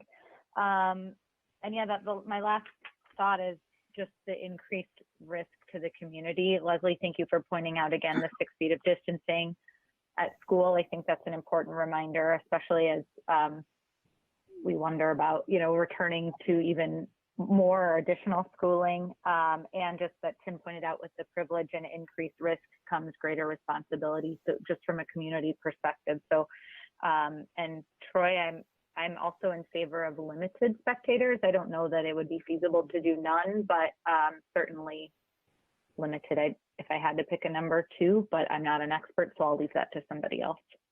That's all that I have. Thanks. Well, can I jump in there just for a second, Steve, before Anna goes? Yeah. I just want, Heather, I want you to know that, one of the things that keeps me up at night is the safety and security of our kids. So the winter season for me is always very tough because we're putting kids on buses and we're dealing with inclement weather. And if there is one thing that I don't like about my job, it's that, because I'm responsible for those 60 kids that go on a travel trip. So I want people to be very clear that safety and security of our kids is going to be paramount if we do this. I am not going to waver on things that we don't think is safe for our kids. We already know what we're doing is not safe, right? But we are not going to waver on some of the things that we do. So I talked to Tim a little bit about that last night, that this is one of those things where, it's 4 o'clock on a Friday night and it's starting to snow. Do we put kids on buses? And of course, kids want to play and parents want to play, but we have to make a decision what we think is best. And that's the stuff that keeps me up at night, because I don't want to be in a situation where we have to call parents because something bad has happened. So that's the weight and the gravity, and I understand that. So I just want to make sure that the board is aware of that we're not going to waver on those sort of things. Anna, then Tim, and then Kevin. Okay, I am still here, and I'm sorry you can't see me with my camera. I have tried every possible solution. I can't figure it out, so bear with me here. Really great information. Thank you so much for putting this together on a really short turnaround. You guys have been working nonstop to put this together, and it's really helpful information, so thank you for all of that. I do have quite a few questions. Obviously, many of them have already been asked, but I guess one of my questions is, do you have a plan for what we would expect for spectators? I guess I'm in line with Troy and Heather that we should either be looking at none or 1 or 2 per family, 2 family members at most, something like that. Has that been considered? I didn't see it in the guideline document, so I'm just curious if that's been considered on our end of what the expectation would be. So our guidelines are still in draft form because we don't have the clearance to play at home yet. So Sure. my kind of path forward with that is sharing that with the leadership team at the district level and sharing that with our facilities and buildings and grounds, and then taking that to the medical working group to make sure that they're on board with that as well. So I think that's still in draft form because we don't have the clearance to do that yet, but I definitely have the cornerstones of that put together. I think the highest we've seen so far as spectator limit is 4 per player. Isn't that about the highest we've seen at this moment, Mike? Yeah. Because we've been collecting other people's protocols, so we know what's out there right now. Okay. Okay, and then can you remind me when the official end of the basketball season is, and when you go into, like, what's the date? What does the schedule look like at this point in time? So to give you, that's a great question. The boys basketball regionals start on February 16th. The girls regionals start on February 9th. The hockey regionals start February 2nd. Swimming regionals are January 29th, and wrestling is January 30th. And then they're usually a week or two, depending on the sport, a week after that. Okay, so at this point in time, as far as the schedule goes, we're not looking to bring students back into schools grades 7 through 12 until February 8th, right? So the majority of the games that are going to happen within the season, not regionals, but the games leading up to regionals are going to happen at a point in time when students are still participating in online virtual learning. So in my mind, that's a huge benefit to limiting the exposure and the risk that is associated with allowing those games to be played outside of our county and limiting that exposure to our teachers, our staff, and other students that are in our community. So that to me is huge. One of the things I would be asking is if we decide that we're going to allow competitions outside the county, would we, I guess my preference is that we would continue to have those students, athletes who are participating remain online until a 2-week period following the final game, which gives that 14-day quarantine after their last potential exposure outside of the county at a game. Now I understand the rules we've set up for online is that once you pick it, you need to have it for the whole semester.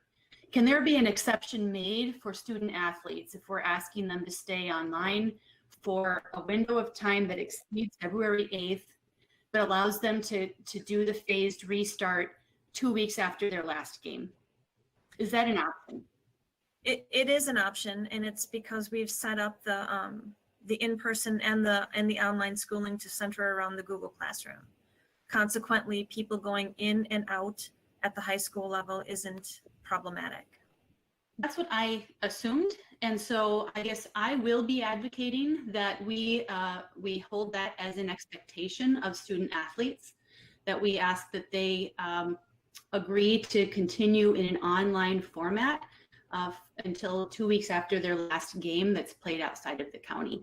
That's just what I would like to see happen to limit that exposure. I mean, one of the pillars of our phased restart is that we wanted to, wait to open until we felt it was safe to do so, and that we would stay open. And I don't want us to be making a decision that increases exposure and risk at the same time that we're bringing kids back into our schools. So that's where I stand on that particular item. I do have a question. Anna, can I jump in there for 1 second? Yes, absolutely. So this is really important for everybody to hear. If you decide to go that route, okay? One of the things that everybody needs to remember is we took the fall season. Remember, we took the fall season. So we took football, girls golf, girls tennis, volleyball. We moved that to the spring. So to give you an example, the girls volleyball team will start practice February 22nd. The football team will start practice March 8th. The girls tennis team will start March 8th. And then we have soccer that is also in there.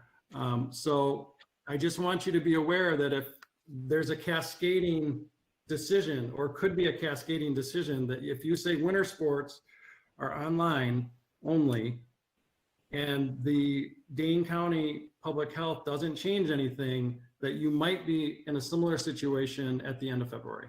I just want you to be aware of that. I'm not saying you should do one thing or another, but that's definitely a real possibility. And that's an excellent point, and I'm glad you brought that up, because I think, you know, we're being asked to provide choice. And I think, you know, if there's going to be a choice that, you know, this is going to, I guess, create a choice. You know, am I going to prioritize having my child participate in competitions while it goes against public health? In my opinion, then we need those students to not be in our schools. And if that executive order is lifted, then public health is saying this is okay, then that changes it. But if those rules are the same, I think those rules need to apply for going forward. And I guess I would want to make sure from the administrative team, is that realistic then? You know, again, I think at that high school level, the transfer from the phased restart to the online is a much more seamless transition than the K through 6, for example. Okay. Yes. Okay. I have a quick question about the practice only option. You know, we've heard from some folks that there may be just some anxiety from some students who are wanting to come back to school or wanting to participate in sports, but they're concerned about exposure or transmission. So I guess one hesitation I have is if the students who are choosing the practice only because they aren't comfortable competing, if they will still be comfortable practicing with the same team or the same cohort who are playing games. So I'm curious to know what your thoughts are on how that might be organized or structured, maybe differently. I guess I'm curious to know if you've thought about that at all. Yeah, that's a great question. We have thought about that. There are a couple of missing pieces that we don't know. If we decide to go forward, we don't know how many kids would say, I only want to practice. But here's the thing that we have to remember that we talked about earlier. Dane County right now is requiring that we all maintain social distance and we all wear masks, and we only can do groups of 10. So the transmission concern, if we follow protocols, should not be a concern, just like in schools, if we do all the things right. That's why we've had positive cases in schools with no close contacts, because we're doing everything right in schools, and that's what's helped us bring K2 kids back, right? Sure. So there are a couple pieces missing, and we would need more information on that. Okay, thank you. To see how many people would opt in on that. Sure. Okay. Another question I guess I have is, you know, have we given, and Leslie, you mentioned this in the presentation, the medical group has indicated that we should, you know, decide on the right time to cancel or postpone, you know, based on, not just based on do we have enough players or because we've had a close contact or we're in quarantine, but just because of whatever the case numbers are in a county that we might be going to play in, or have there been thought on how do we decide when is the right time to make that decision? How are we going to come to that, set that metric or decide what that is, or follow, you know, how are we doing that? Well, I think, as you mentioned, some of it will be obvious, right? Similar to when we make the decision to close or open schools or classrooms, adults present to create the physically safe environment is the first piece. If there are no adults, then it doesn't go. The next piece would be, you know, related to the number of students participating. It'll be pretty clear that we're not moving forward if our teams are in quarantine. But absent that, the WIAA recommends that we have a, athletic engagement team or something of that nature, Mike, where we come together and we examine the data and make those decisions collaboratively. And I would assume that we would ask one of our medical professionals from the working group to be a part of that decision-making process, should we find ourselves in that situation. Okay. Well, those are really, the last point I wanted to touch on is, I think I would say that I agree with one of the comments that Troy brought up related to the spectator question of maybe no spectators, relying then on school supplied bus transportation for our athletes. We have a protocol in place. We're going to have people 6 feet apart and wearing masks. And perhaps that's a better strategy for the transportation situation, simply because it limits the number of families that are driving or traveling outside the county. Again, going to restaurants, stopping to get gas, congregating after a game. It just sort of really lets that be more controlled. And so I think I would be in favor of us really trying to almost go in that direction of encouraging that as a transportation piece from that perspective. But I also understand there's a cost associated with it too. So if there's a benefit or reduced cost because we have families taking their children or their kids separately, maybe that's something to be taken into consideration. But I just wanted to throw that out there. Those really are my thoughts and questions at this point in time. I'll just make sure I clarify, Anna, that we will have buses no matter what. Okay. Because we're anticipating that there will be students whose parents could not provide transportation, and we are committed to ensuring that they get where they need to go. Great, thank you. Jim? A lot of the questions have been answered. However, I've got two. With regards to the timetable, the sporting calendar, is there any chance that it would be extended at all to allow to spread out the experience over a longer period of time, for instance, into February or March? Or is it the schedule is the schedule? And that's for Mike. The schedule, yeah, the schedule is the schedule, because remember, we're sandwiching fall sports into spring before traditional spring sports start.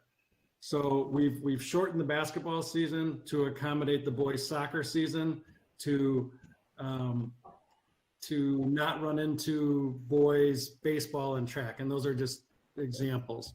The WIA had a annual or a board meeting a couple weeks ago, and they decided not to extend the seasons any further because they're already so compressed.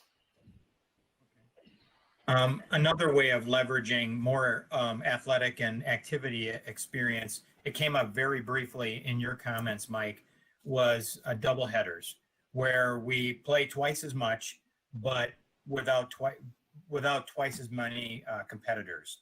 Is that a viable option on a more scheduled, regular basis to give the kids that activity and that experience without doubling our competitors or venues? Yeah, that's a great question. So when I talk about double headers, what I would consider a double header right now, there could be two options. The double header that I was talking about was if we decide to rent a facility and we can play varsity boys basketball and girls varsity basketball back to back, that would make more sense for us because it also shrinks the night. It shrinks the availability of nights to go. Sure. We could do maybe double headers at the lower levels where kids could play 2 games. Typically, varsity teams don't play 2 games in a day unless it's baseball or softball. Sure.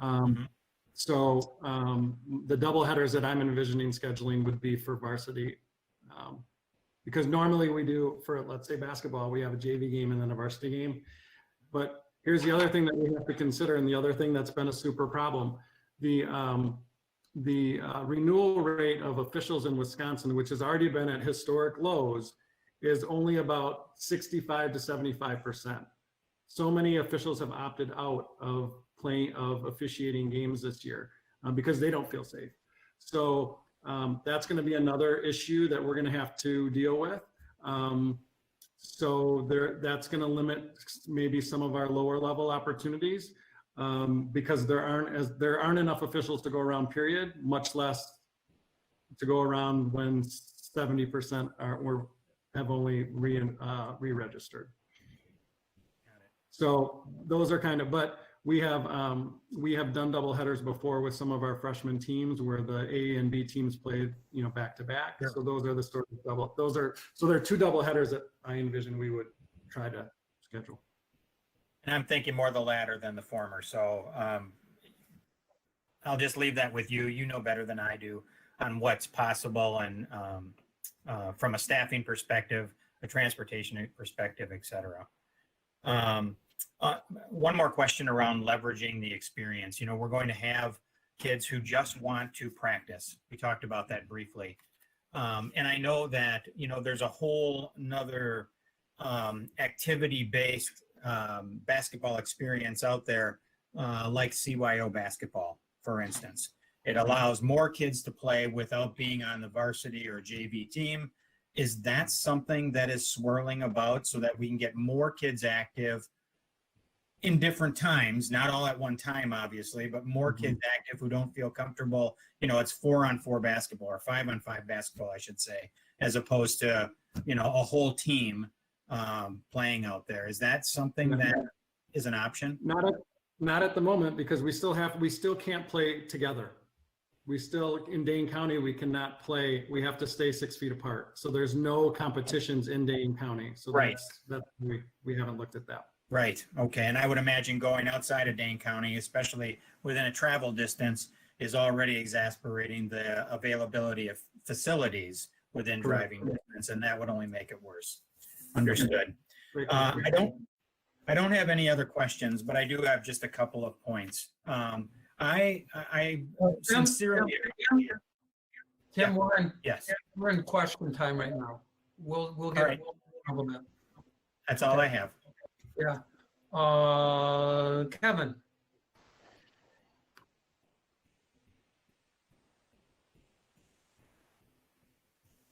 Kevin, you're Sorry. muted. There you Yep, go. sorry, I had problems getting off of mute. All right, I got a lot of questions. A lot of great questions have been asked already, and thanks, Mike and Leslie, for taking all these. A couple things. Mike, I just wanted to clarify the schedule. The games that have been scheduled so far, those have been scheduled assuming inside of Dane County after January 13th, assuming the order is lifted, right? So we have our schedules with our Dane County schools so what we did at the beginning of the year is we gave up our schedules, right? Okay. Because we didn't have games to play. We didn't think we would have games to play. But with the schools within Dane County, they also gave up their schedules. So if the order is lifted on February 7th, we can still play Monona Grove because Monona Grove hasn't gotten anybody else to play in that spot. So we have given up kind of our, we gave up games to Monroe because they're outside of our county. But now as they run into problems with other teams, we can get some of those games back. So does that answer your question? Well, I'll add one more thing. I would say the best way to say it is the games within Dane County with Stoughton and Mount Horeb and MG are more ghost or skeleton schedules because they're not scheduling over the top of those either because they can't. Right. But the 3 games you currently have scheduled are games outside of the county, with Correct. teams that are outside of the county. Yes. After January 13th, which I think we pretty much have to wait for anyways because of the WIA practice requirements of 7 or 8 days. I don't know which one it is, Mike. No, actually, the girls can start playing games, girls basketball, because we started their season before Christmas. And even though it was the one day, we can start playing games with girls basketball on Saturday. And we can start boys basketball games next Tuesday. Okay. Gotcha, that's helpful. And then hockey is the same way. They only have to do 5 because they had practices before Christmas. Yeah. So one of the questions I have, so this whole protocol thing of other school districts and respecting, our requirements is something I think is very important. Are you hearing, and again, this is probably a unlikely yes, but are you hearing any talk amongst the athletic directors that they're having problems finding matches? I know it was used, an example was used of of student sections. I can't imagine anyone's allowing student sections right now, so maybe that was just a bullet point. But are you hearing any hubbub about a difficulty in finding matches with other school districts' protocols in order to, you know? There are districts that won't play at neutral sites. There are districts that do the student section thing because there are places across the state where they do have student sections because it's wide open. So there are some requirements that, you know, I've been in contact with some of our Dane County people that said, hey, if we can get a neutral site, will you do that? And they said, no, we're not going to do that. So there are some hurdles within those layers. So I was also going to go kind of the route of this whole pod, kind of multiple games within a day, bring 3 or 4 teams, kind of like happens in summer basketball, what have you. Concept, I understand some limitations with referees and what have you, but is there any limitations from the WI in terms of how many games can be played in a day? I mean, from a physical standpoint, you wouldn't want to do more than 2 in terms of how hard the kids should be competing, but I'm just curious, is there to try to get in more games and try to limit the number of times that the kids are kind of exposed, if you will? I would say I don't have a good answer for that because typically we haven't done that. So we haven't. Unprecedented, obviously. I can definitely look at the season regs and make sure. Curious. But I think it's also one of those things. If we can play games, we will try to play them in ways that are creative. Okay. Are we open at all in finding? I know finding venues is going to be a challenge outside of Dane County because a lot of these teams are competing themselves, like you said. Are we open to finding private schools that would rent gyms to us, or is there anything against our policy or what have you that we couldn't do that? We're open to that. We would have to go through some hoops, but I have talked to other public schools to talk about renting their facilities, and I think, you know, and we've also talked to some private schools that are also in similar situations as Dane County. So people have to remember that Dane County is not allowing games, but neither is Milwaukee County, at least NPS. Racine is not allowing games. So, you know, I was in conversations with St. Catharines this weekend about playing games, and they're in a similar situation. So at this point, probably some of the student athletes would be willing to play in an old-fashioned grade school gym just to get some games in. So I'm just happy we're, you know, willing to be open-minded to that because I know it'll be a challenge. And you brought up the referee thing, which is a challenge even before COVID, and I'm sure a bigger challenge now. You know, we talked a little bit earlier about that pauses have happened, of course. None of this is going to be perfect. We've said all along, even in terms of returning back to school, that we can't expect perfect. But is there any data you've seen or feeling you get in terms of on a percentage basis, games that have been paused? I mean, for me, not being an athletic director, I can judge from, you know, Twitter and coaches posting they're looking for a last second game. I don't see it often, but you got a sense that it's happening on a low percentage basis, high percentage basis? Again, I think it's higher than people think. I think when we look at the listserv that I look at and get emails about, and you look at Twitter and people are looking for last second games, there are, I mean, I think most of the athletic departments, I wouldn't say most, I'd say a fair number, to be, if I'm on the record, I would say a fair number have had some sort of pause in one sport or another. I'm not saying it's all basketball or it's all ice hockey or it's all wrestling, but we have to remember that it's community spread, right? So I was talking with an athletic director a couple of days ago about one of their student athletes works at a nursing home. And, you know, the only reason they caught that she was positive was because she has to get tested for work. And that's part of that community spread. But she had already gone to practice 3 days that week. So then they had to shut it down because there were close contacts. So that's the hard part, is the community spread is going to come into, I sent Leslie, some of the Janesville schools had 24 kids in quarantine and 10 positive cases. So it's definitely something that's going to happen.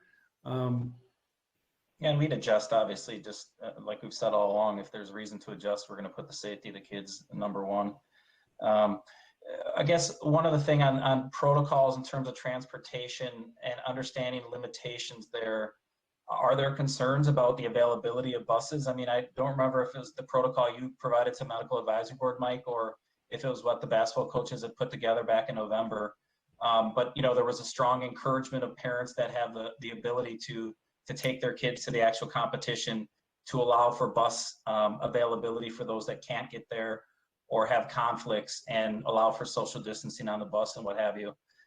Is there concerns if that's not, obviously they can't be enforced, but is there concerns about bus availability just from, you know, the number of buses needed?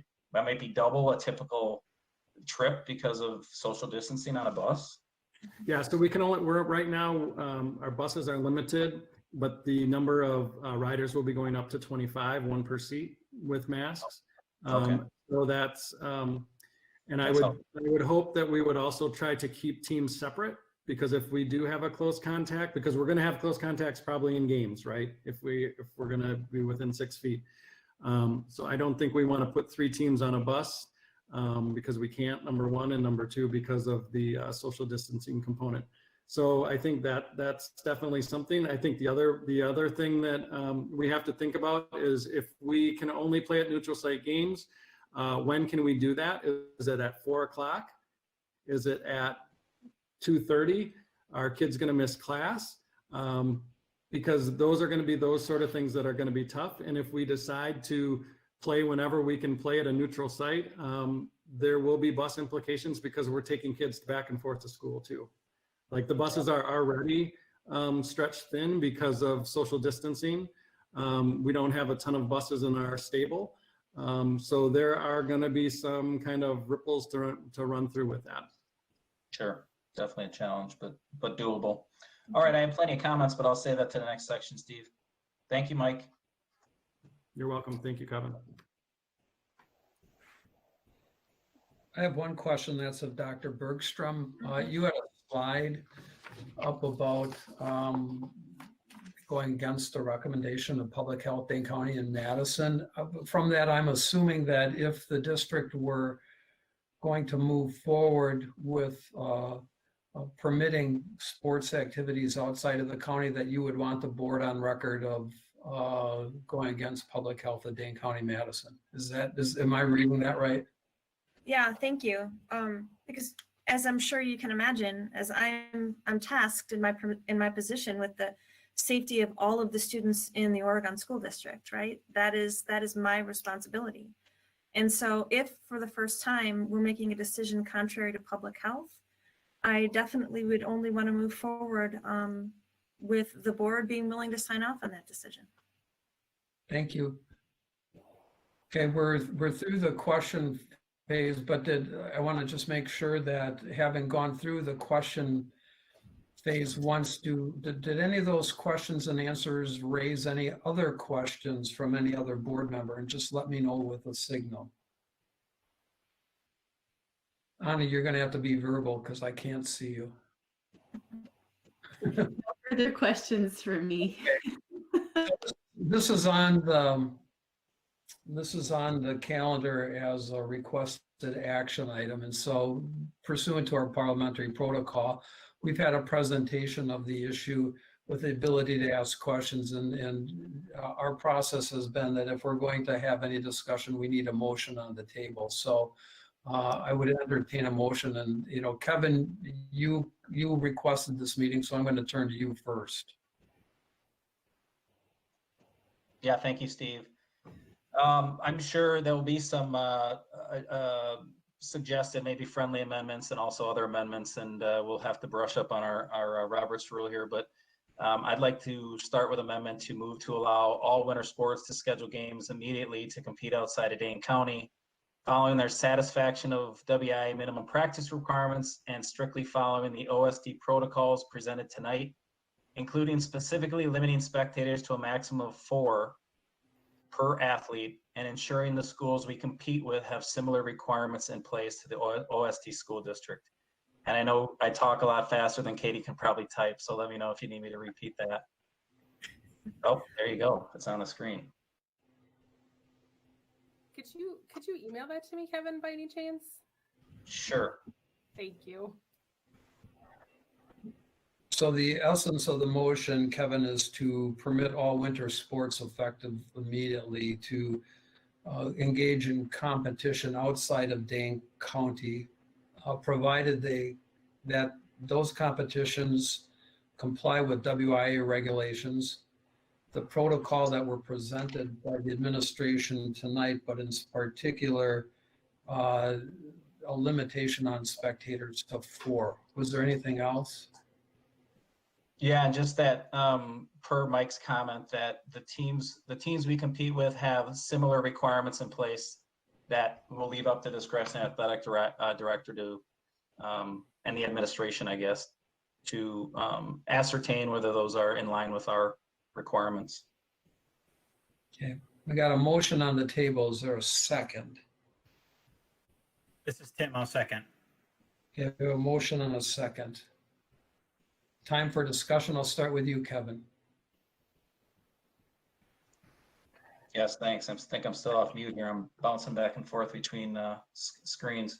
So look, there was a lot. First of all, I want to recognize the students, especially that sent in letters tonight. I think especially some that were really vulnerable in terms of how they're feeling and how they're dealing without athletics. Athletics have always been a critical part of my life, and I know the lives of many people on this call. And we know, and Mike pointed out in his presentation, how important it is to our overall development and whole child development. So kudos to all the students and then the parents too that have taken the time on both sides of the issues to submit their feelings about this topic. I've obviously been vocal on this topic, and I appreciate everyone coming together for this meeting tonight. We know the mental, emotional, and physical benefits for the athletes. You know, Dane County has been preventing the competition for 2 sports seasons now, while most of the rest of the state has competed safely. We've talked about examples, both good and bad tonight, of how that's worked and not worked. But I would say if you take it for a total, or look at it from a total perspective, it's done very well.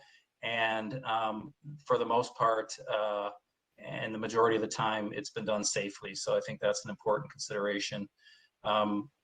We have to be flexible. We have to know that there's going to be, starts and stops to a certain extent, and also the understanding that we need flexibility. We also need all the athletes to really, really understand and take seriously the privilege that this is. Athletics in general are a privilege. And I would say if my colleagues were to vote to approve this, they should understand that it's even more of a privilege than ever to compete and to take seriously how they behave, how they act, how they conduct themselves in terms of staying safe and their family members staying safe as well, because that's a privilege that should not be forgotten. We'll wait. We can't wait to hear. I guess we could, but I'm not in support of waiting to hear what Dane County decides to do on the night of the 12th or the 13th, whenever that order is either extended or canceled. Obviously we've pointed out tonight, I don't need to reiterate it, the number of schools in our conference that have decided to compete outside of Dane County. And as Leslie pointed out, that certainly isn't the reason just because others are doing it, that we're going to do it because others are doing it. I propose we're doing it because it's the right thing to do. And I wish we would have done it maybe even a little bit earlier, but we're doing it now. There's a limited time to compete since the seasons have been compressed. Again, we know that how important this is to the student athletes and how this can end up shaping a big part of their lives. It certainly shaped part of my life in terms of what I experienced as a high school athlete. I think it's also important to know that there's really no alternative to the winter sports season. I mean, the football season in the fall, it was tragic that got canceled, but they had an alternative, right? And they're going to be able to compete hopefully coming up here shortly. I guess the other thing I want to say is on the comment about athletes staying virtually. I mean, the first point I'd make is to compete, to finish the thought. The first thing I'd say is, the high school kids aren't going back till February 8th, so we'll certainly have a few weeks under our belt to see how things are going. That's one thing. The second thing is Leslie herself pointed out that she's confident, administration's confident that what we have set up from a physical environment standpoint at the high school is well under control. And I don't want to put words in Leslie's mouth, but they feel that it's not an issue necessarily. And also to reiterate what Mike said in terms of the potential repercussions of that with other sports. When does that policy end? And a lot of kids would be missing school.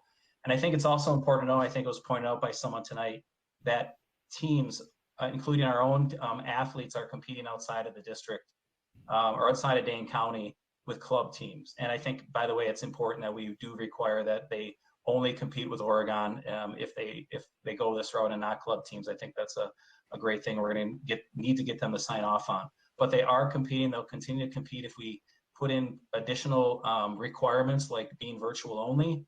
And I don't think that's really what we want to encourage. So again, my motion is to allow for winter sports to schedule games immediately. It'll be tough to schedule games with the state that we're at and the stage we're at already, considering, we're late in the game, even deciding within Dane County. You can tell that there are teams having troubles that have made announcements recently, such as Wanakee, to get these games scheduled. We talked about transportation, we talked about referees. All these things are going to make it very challenging, but we have a limited amount of time to do it.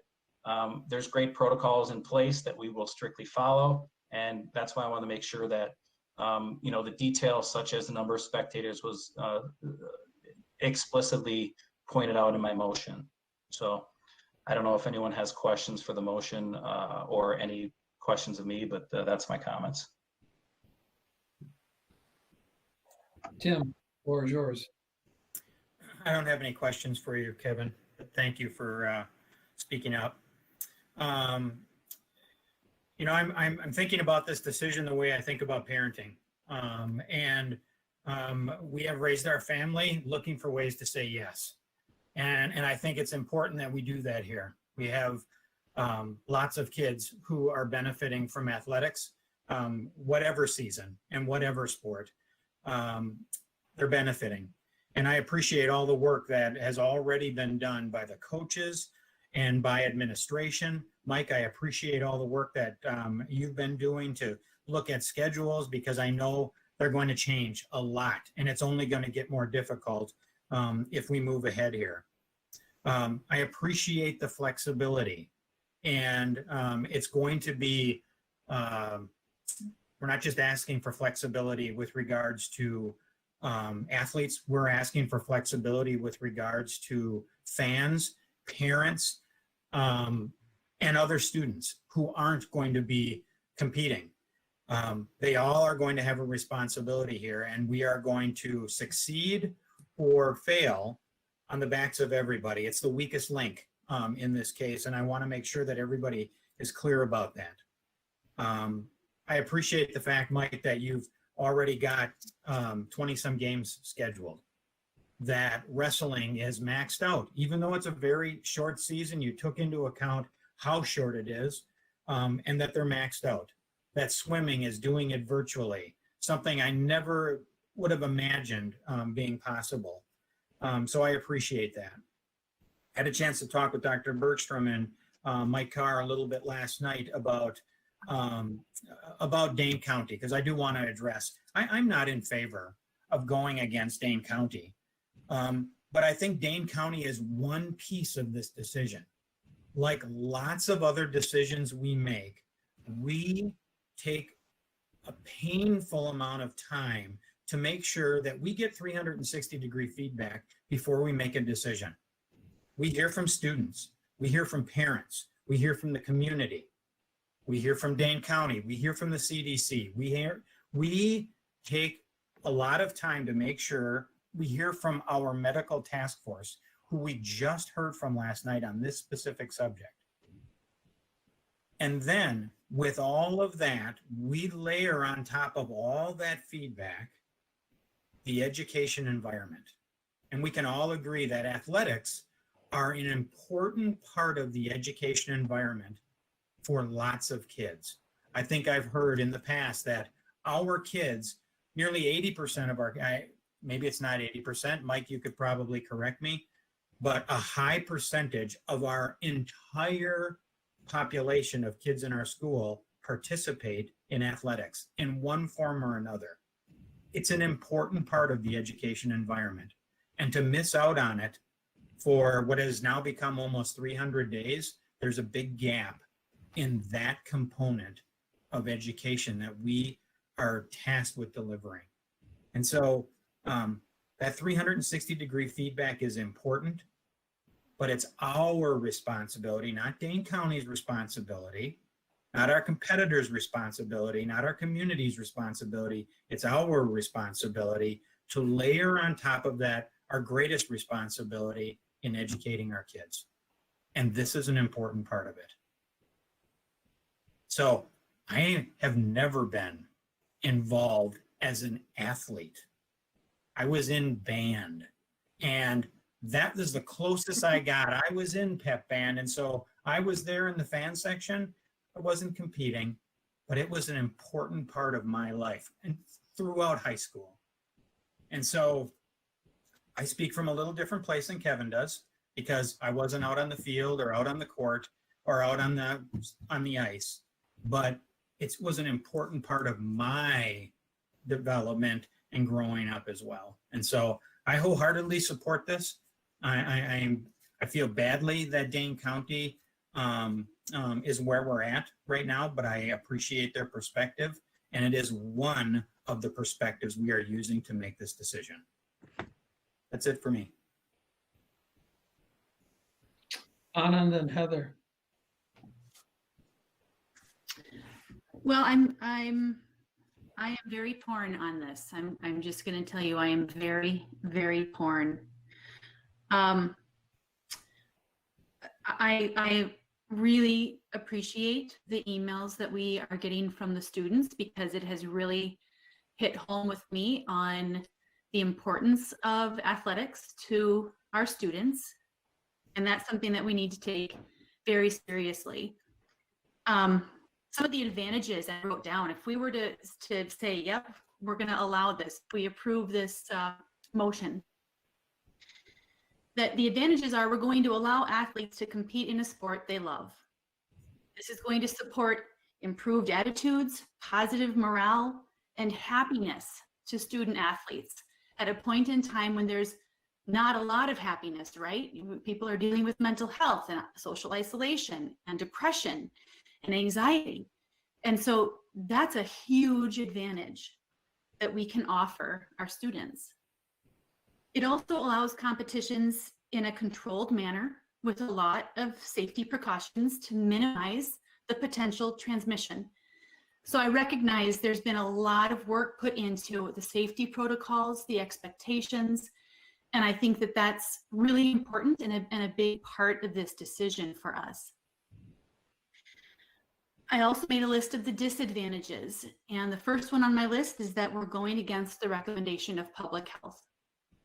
We didn't go against the recommendation for academics, for education, but we're potentially choosing to do it for athletics.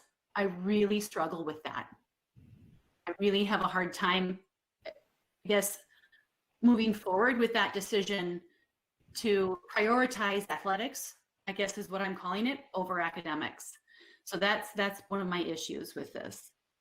It does increase that risk of exposure to not only the students who are playing, but if they're in that phased restart, it increases exposure and potential transmission to other students and our staff and our teachers.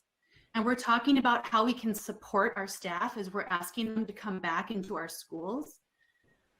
I really feel strongly that we need to be looking at that the option of requiring that online while students are competing until the executive order is lifted.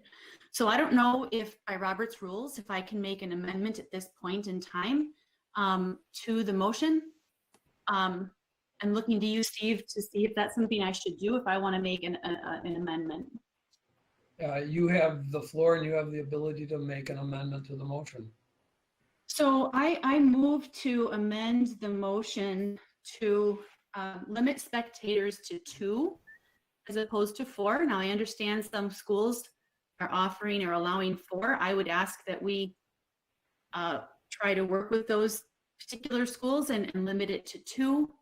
And secondly, that we would require athletes that participate in a sport that while Executive Order 11 is in place, or whatever the following one may be, if it's extended, that they be asked to continue with Oregon Online for 2 weeks following their last game outside of the county, while that order is in effect. So that I make a motion for those two amendments.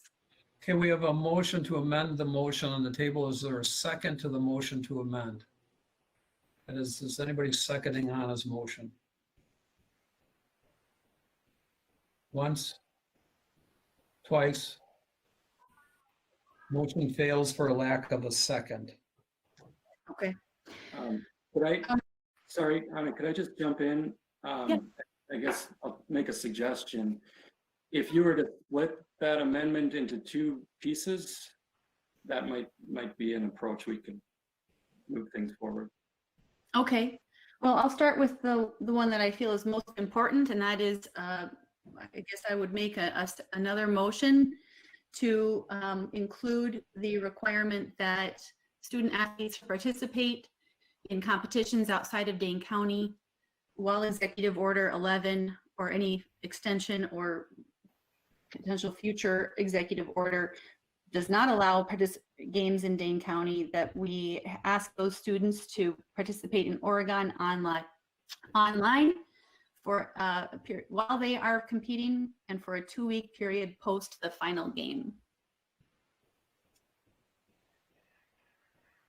So we have a motion from Anna to require those who are participating in winter sports outside of Dane County while Executive Order 11 is in effect and for 2 weeks after to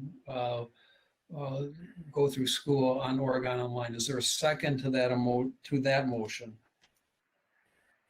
If I have a clarifying question, do I hold that to see if Yeah, you do can I ask. ask that next? You can ask a point of order and a question through that process of Anna regarding her motion. Yes.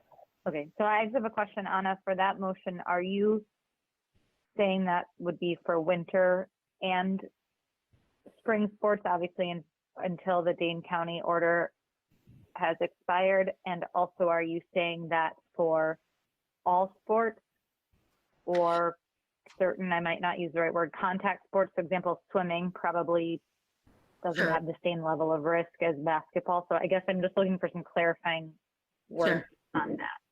So because the original motion is to permit all winter sports, I'm having this be specific to winter sports at this point in time.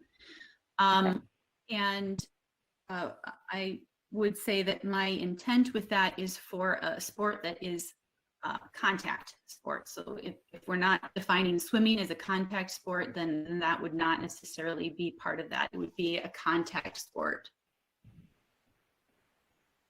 Does that make it more difficult to interpret that for students?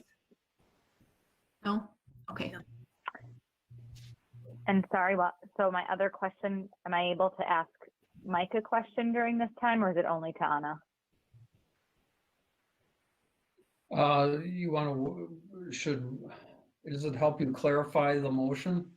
Yeah, I just want to better, Okay. I know he said the timeline. Yeah, Mike, go ahead, Heather. Sorry, so Mike, can you confirm the timeline one more time of, I guess, the latest date of contact winter sports so that we could understand kind of what the latest return to in-person school would be should this motion pass? Sure. So one of the things that you have to remember are all the sports are staggered. So there isn't going to be one Right. static date where people are going to say, okay, on March 5th, everybody will be back. Right. I will pull that information for you. And then it also, I gave you when the tournament started. I did not give you when they end, because when they end, when teams end might be the first game of that tournament series. Does that make sense? Right. Right. I mean, I'm So- talking about best case scenario. If we go to state and win it all, that is a best case scenario in terms of athletics, and a worst case, I guess, if you're looking to go back to in person. So I'm just trying to find out the worst case scenario, understanding that it would be earlier at whatever point the season ends, right? Right. I'm efforting that right now. Can you give me 1 second? Yep, sure. Sorry to put you on the spot. No, that's fine. So I will start with girls basketball would go through February 27th if they went to state. Boys basketball, if they went to state, would be March 6th. Wrestling state is February 11th, 12th, and 13th. Boys swimming and diving state is February 5th and 6th. Hockey state is February 18th, 19th, and 20th. So that kind of gives you an example. Got it. Thanks. But I do, if I'm giving you those dates, I still want to remind people that there is a cascading effect to that, because then the alternate fall sports will start almost on the heels of those sports ending. Right. Yep, that, I don't have any more questions. Thank you. Okay, so the motion on the table. Steve, point of clarification for Anna. So your requirement is only for school-sponsored high school sports, not like, for example, middle school sports, kids that are participating in club sports, or high school kids that are participating in club sports that would be bringing the same risk into the schools? I guess I'm talking about ones that would be offered by our school.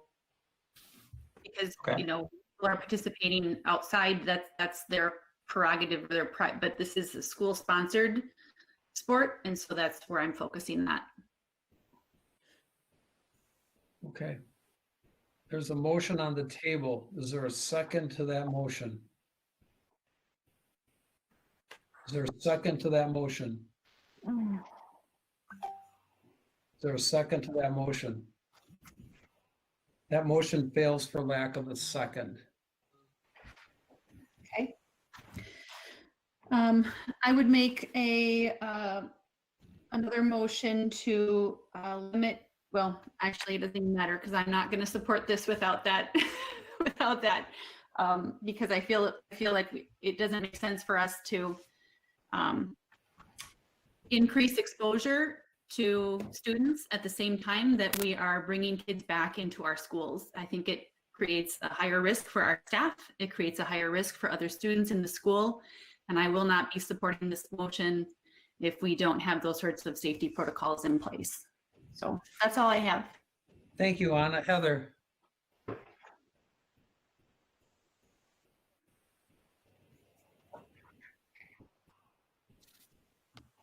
Okay. I'm also really torn. I definitely see both sides. I totally understand the importance of athletics. I was involved in athletics in high school. I also was in show choir, so I feel for those that aren't able to meet, and it's probably not the same virtually. I have some concerns on the cost.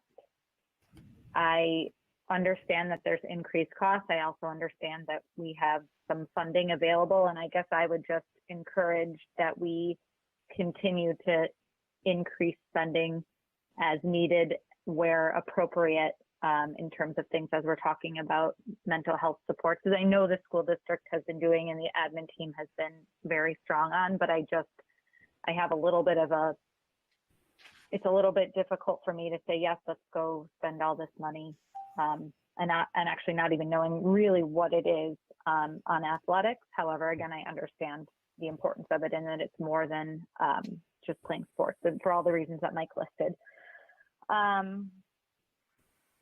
I'm also really torn because first of all, I probably will make a motion about the spectators going to 2.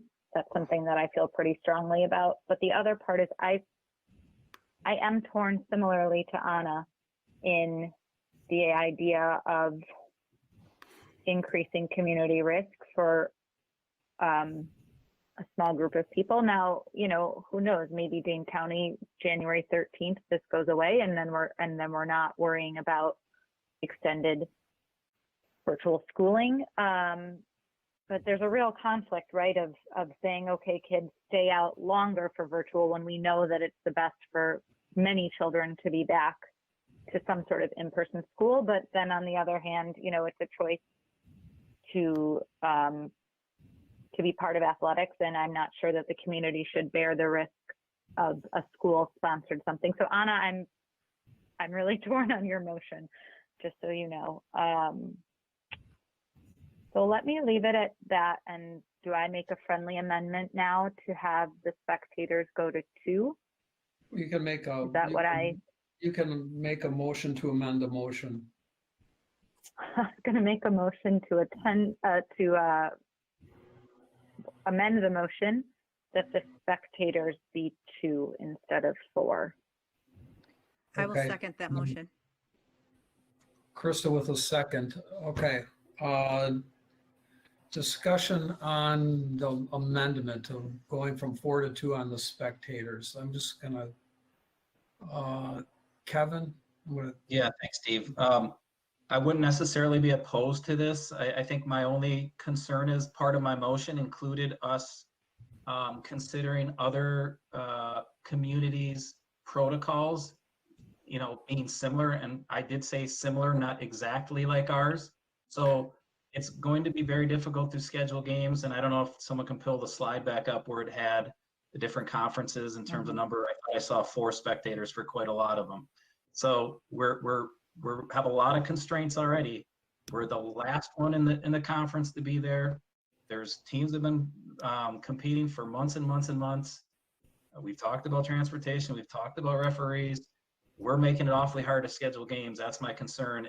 If as long as I would be fine with it, as long as we're not requiring other schools to only allow 2 spectators, because we won't have any games to play, or have very few games to play. So that's where it doesn't jive with my motion, because my motion specifically says, as long as 2 and 4 is considered similar, then I wouldn't necessarily oppose the amendment. Even though I know it wasn't a friendly amendment, it was an actual amendment. Tim, just your position relative to or discussion the amendment from 4 to. Yeah, I think that if we can certainly require our fans to just be down to 2, our spectators to be down to 2 per athlete. I think too that if everybody's doing 4 and we say 2, we're going to have a hard time scheduling competition. So Oops, sorry. Go ahead, Tim. Yeah. So if we're willing to live with, us coming with 2 spectators and our opponents coming with up to 4, that's fine with me. Anna? Question, we're talking about if we are on a neutral site, right? So let's just say that we're playing a Dane County team outside of Dane County. How do we decide who's the home team and who's the away team? So if our protocols say it's 2 spectators, then we're the host team, then the other team has to abide by our protocols. So I guess, would there be a scenario, right, where we would be a home team even outside of Dane County if we are on a neutral site, or if we're the one hosting the game? How is that being handled? I mean, do we get equal number of home games as away games? So if we are going to play 10 games, 5 of them are going to be, we're the home team, and then 5 would be away. Is that how that works? Do you want to talk about what you're thinking about it, Mike? Because I know that hasn't been strictly determined. Yeah, so I think what we would do in a situation where we would go to a neutral site, we would have common agreements. So if we had 2 and the other school had 8, then we would have to want to agree to whatever it was in the middle, I think. I would say whoever rents the facility would probably be the home team, but we were going to split costs, so we could coin flip. We could do a bunch of different things. So I think it would just be a part of the contract or part of the agreement of what kind of fans we could bring.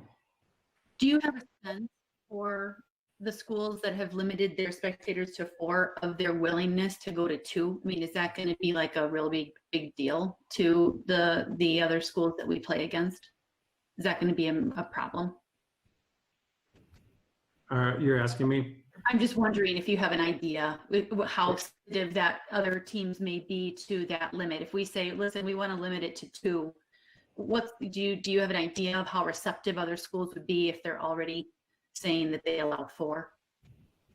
Yeah, I would. So here I can give you some anecdotal information. There are 2 rival high schools in a community that are close to us, maybe 15 miles away, where they only allow 4 fans per student athlete at home games. And then when they play each other, they have had, some consternation between the 2 teams because they both want to bring fans, right?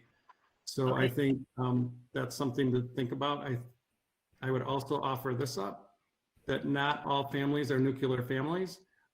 So limiting it to 2 might be a problem because you're gonna have to make some tough decisions to think about. And I don't know if we're gonna allow fans that we would wanna put families in that situation. Sure. Well, I agree with the motion to limit it to 2. And I understand that creates a complication if we're saying is 4 considered close to 2. And so that's a tricky one.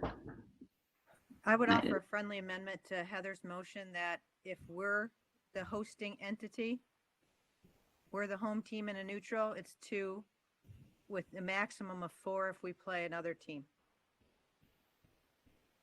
Heather, would you accept that as a friendly amendment from the person who seconded that? Yeah, I would accept that. Okay, so the motion on the table is to amend the primary motion, and it would be if we're the hosting team, we restrict to 2 and the other team can have up to 4. Did I state that correctly, Krista? Yes. Okay, Steve, can I ask a point of clarification to Mike? yes. Mike, is in terms of what you've seen, and again, some of this is new, so maybe it's again just speculating, but is the issue really who's the home and away team? And it's just you're finding 2 teams that compete and you're trying to find a match in terms of the protocol? Meaning, if we're going outside of Dane County, we're competing in a neutral site. It's really a matter of finding 2 matching protocols if that's what we're looking for here, and not necessarily who's the host team, because there isn't a host team, or will there be? Yeah, correct. I would say it's finding a match. Okay. And I guess the only other information I would offer is when you think about teams and what squad sizes are, we're talking about 15 to 20, probably for all of our sports. So you multiply that by 2 or 4. In a gym like ours, it seats 2,400 people. Plenty of room. That's just something you should consider. Yeah. I mean, there's a lot. I'd say there's a lot of room, and I'd also say the point you brought up about nuclear families is a really important one. So thank you. Troy? Steve, am I able to say something or no? No? Sure, Heather. Yeah, go ahead. Yeah, I think I totally get the nuclear family thing. I think that's really important. I don't have a typical nuclear family, so I'm right there with you. But I also, I come back to we're in a pandemic, right? This is not handing out, an allotment for graduation and you don't have enough tickets. This is a atypical, abnormal situation.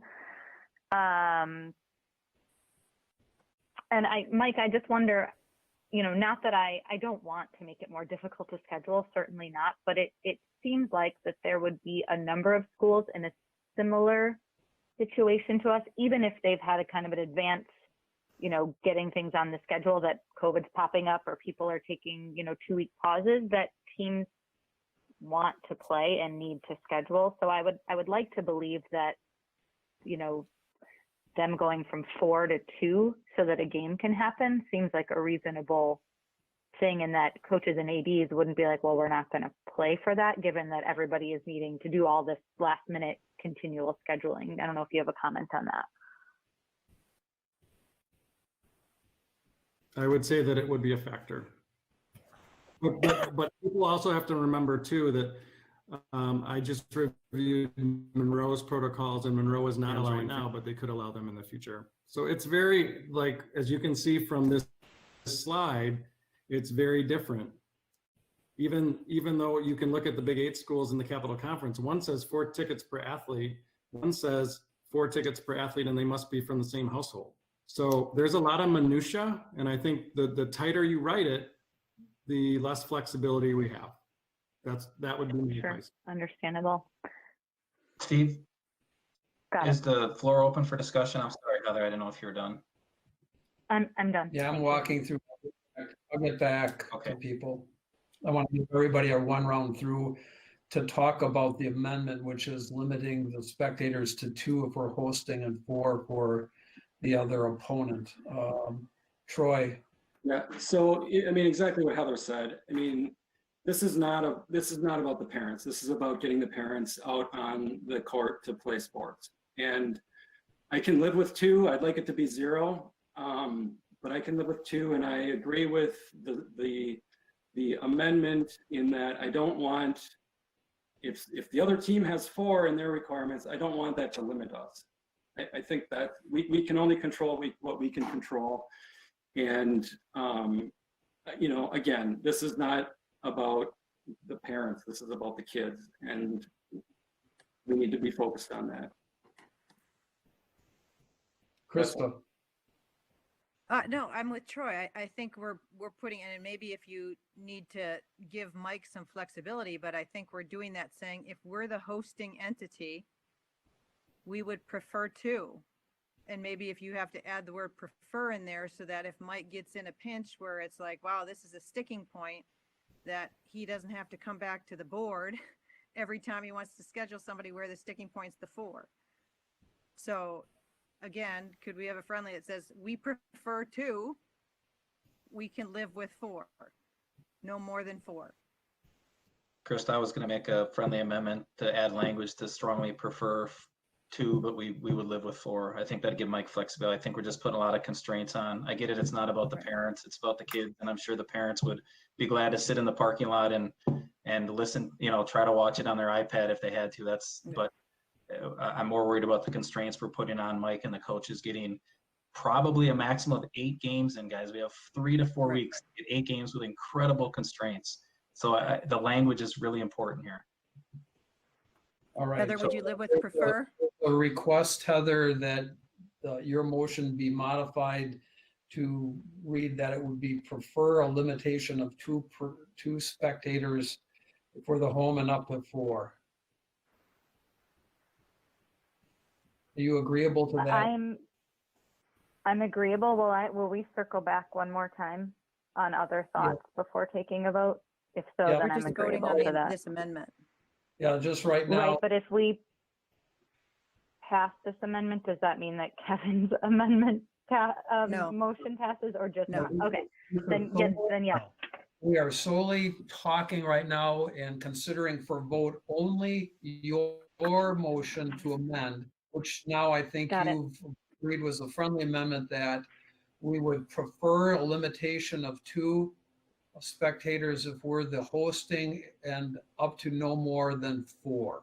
So I'm comfortable with that. that friendly amendment. Yeah, Is fine. that correct? All right, Troy, I think I was going through to you. Krista, were you finished then? I'm Yes, sorry. I'm finished on this part. Troy, I'm good on this part. that's me, I think, and then I'll circle back to people. Folks, this is one of the reasons we don't wander into operational stuff. All right, who else has any comments on the motion to amend?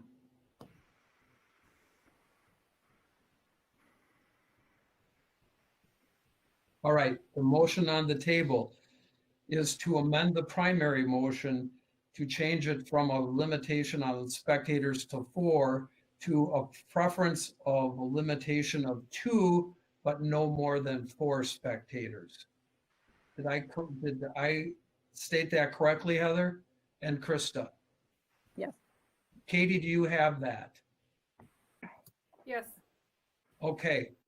Everybody understand? Is there anyone who does not understand the motion to amend? We're only voting on the motion to amend.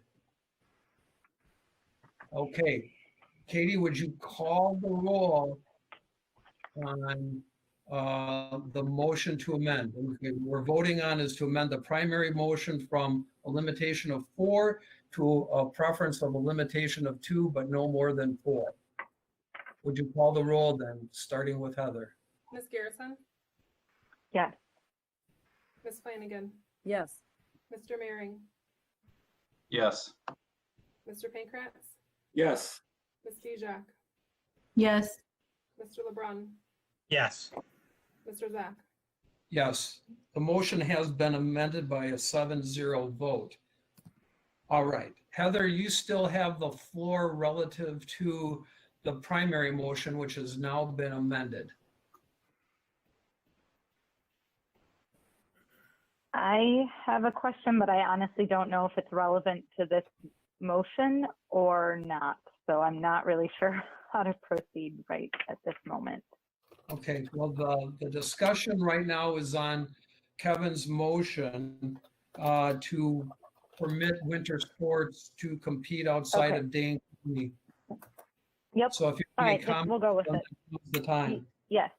Yeah, I think one thing that I was thinking about relevant to Anna's discussion that tags on to Kevin's is how will we, right? A lot of the sports will happen before the high school returns, right? Not the whole season, but the next 3 weeks or so, 4 weeks. My concern is we won't really have a clear sense of the COVID cases or spreading because those kids are they are on the fully virtual thing, right? Our dashboard, correct me if I'm wrong, only takes into those who are entering our buildings, correct?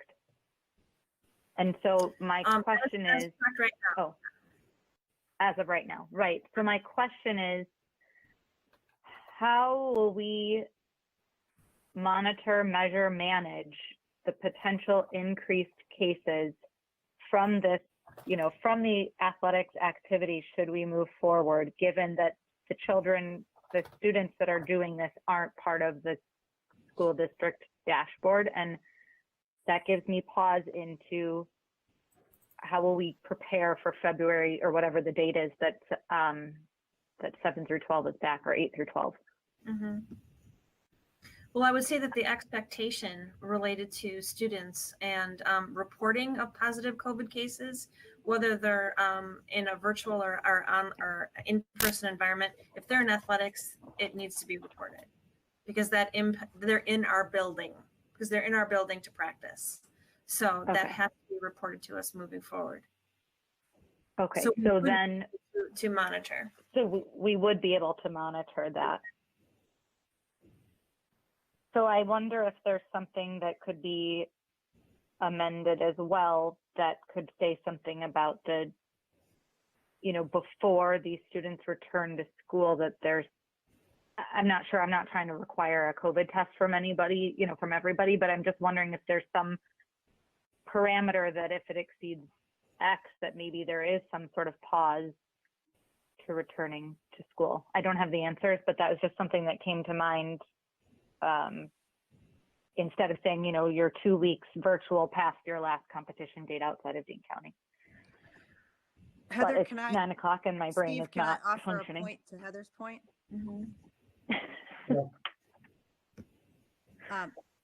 What I was going to suggest to Kevin, to your point, Heather, is that we put in the motion that we review this at our January 25th meeting to measure how it's going, so that the motion lives, but we make a point, which we've done in a lot of motions over the years, that we set a point by which it comes back to the board for review. And that would be our January 25th meeting. They'll be in it for 2 weeks, and we're before the kids go back to school. So we have a sense of what it looks like for the last 2 weeks on January 25th. Krista, can I respond since you addressed me? Sure. Okay. I would imagine we'd be doing that anyways. I don't know that it needs to be part of the motion. I mean, that's just good follow-up. I don't think it needs to be part of the motion. I think it's just something that we can all agree to, that it's common sense we would do that. I don't know if it's acceptable or not, but that's how I look at that topic. I would view that as a request by a board member to place an item on the agenda, then it would be required to be placed on the agenda because it's timely. So Krista, if that's what you're requesting, a review of this will be on the agenda. Okay, that's what I'm requesting. Okay, so That Katie, helps me can you make too. a note? Thank you. Okay, you good, Heather, on that? And Katie, would you make a note for our second meeting in January? Second regular meeting in January? That'd be on the agenda. Okay, Heather, anything more?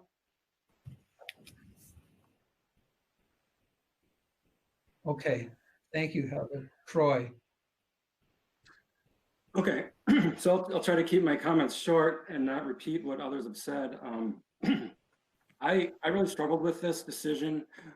You know, I want to say that I respect the county guidelines, but as I pointed out in our previous meeting, I don't feel that the county public health understands the reality of what's happening out there with our kids, and that they are playing outside of Dane County. We have these porous boundaries, and you know, this ideal solution where everybody would stay home is not reality. And I think that what we can do tonight is that we can work towards reducing exposures and managing that risk by allowing competitions with our required mitigation measures in place. It pains me that our students are sitting on the sidelines and watching their friends in other communities play sports. It's a, you know, that's a realistic mental health issue, and I recognize that. And to Anna's point of discussion about the in-schooling, I struggle with that piece as well. However, I feel like we have the school mitigation measures in place. I think that if we revisit this later this month, after we've have a few weeks under our belt, I can feel comfortable with that. You know, my decision is based on that athletics are an integral part of the total educational process. That's something that we believe in Oregon, and I really want to try to continue that. You know, as difficult as it is through this pandemic, I'd like to see us continue that. I had been advocating for more opportunities for physical movement for our students since last fall. I was hoping we would have some options to get kids into our buildings. I think the recent health order has disallowed that, but this motion would help us to get more of our students active. I also want to say that the medical working group opinions are really important to me, and it was split last night. The opinions were all over the board, and I just want to say I value all of those opinions, and I am really thankful that we have that group in place to help us with these issues. And the statements that were made last night helped me to get to where I am today, and I think it's helped me understand what these mitigation measures need to be in order to keep our kids as safe as we can keep them.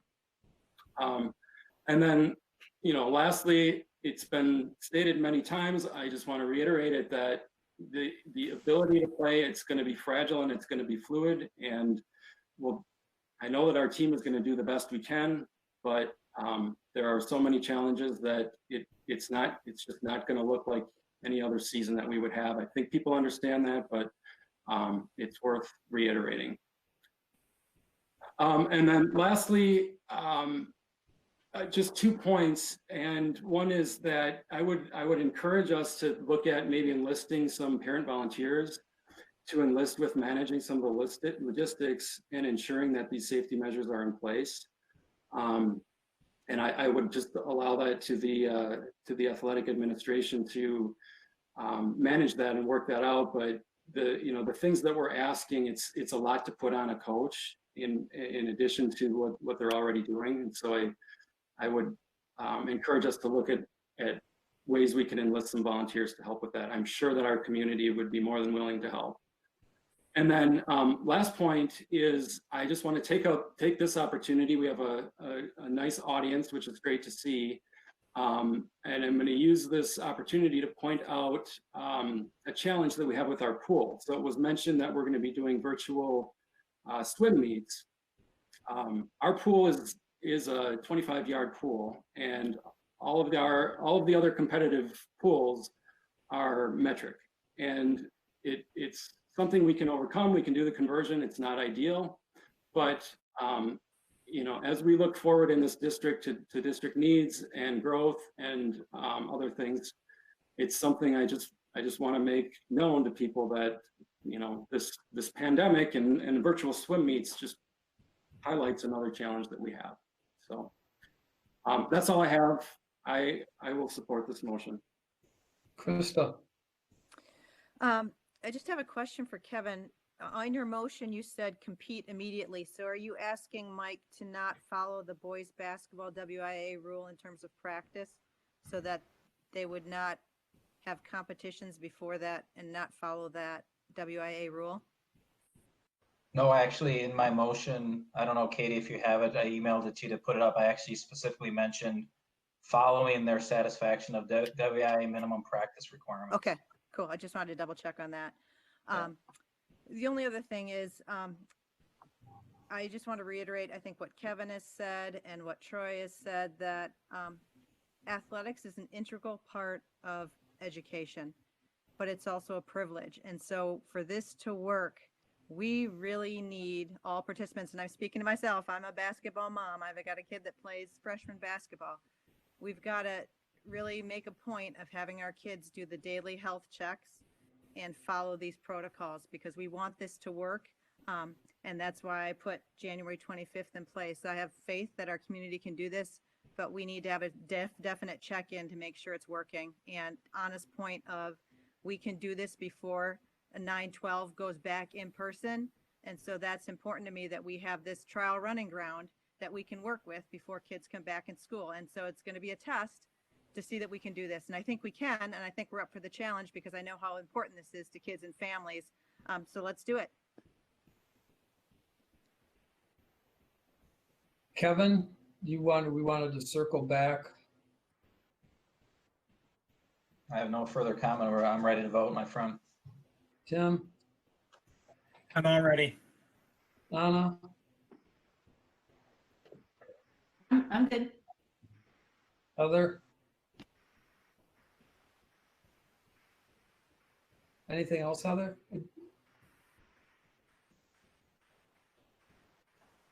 I'm good, thank you. Troy, I'm good. Krista? No, floor is yours.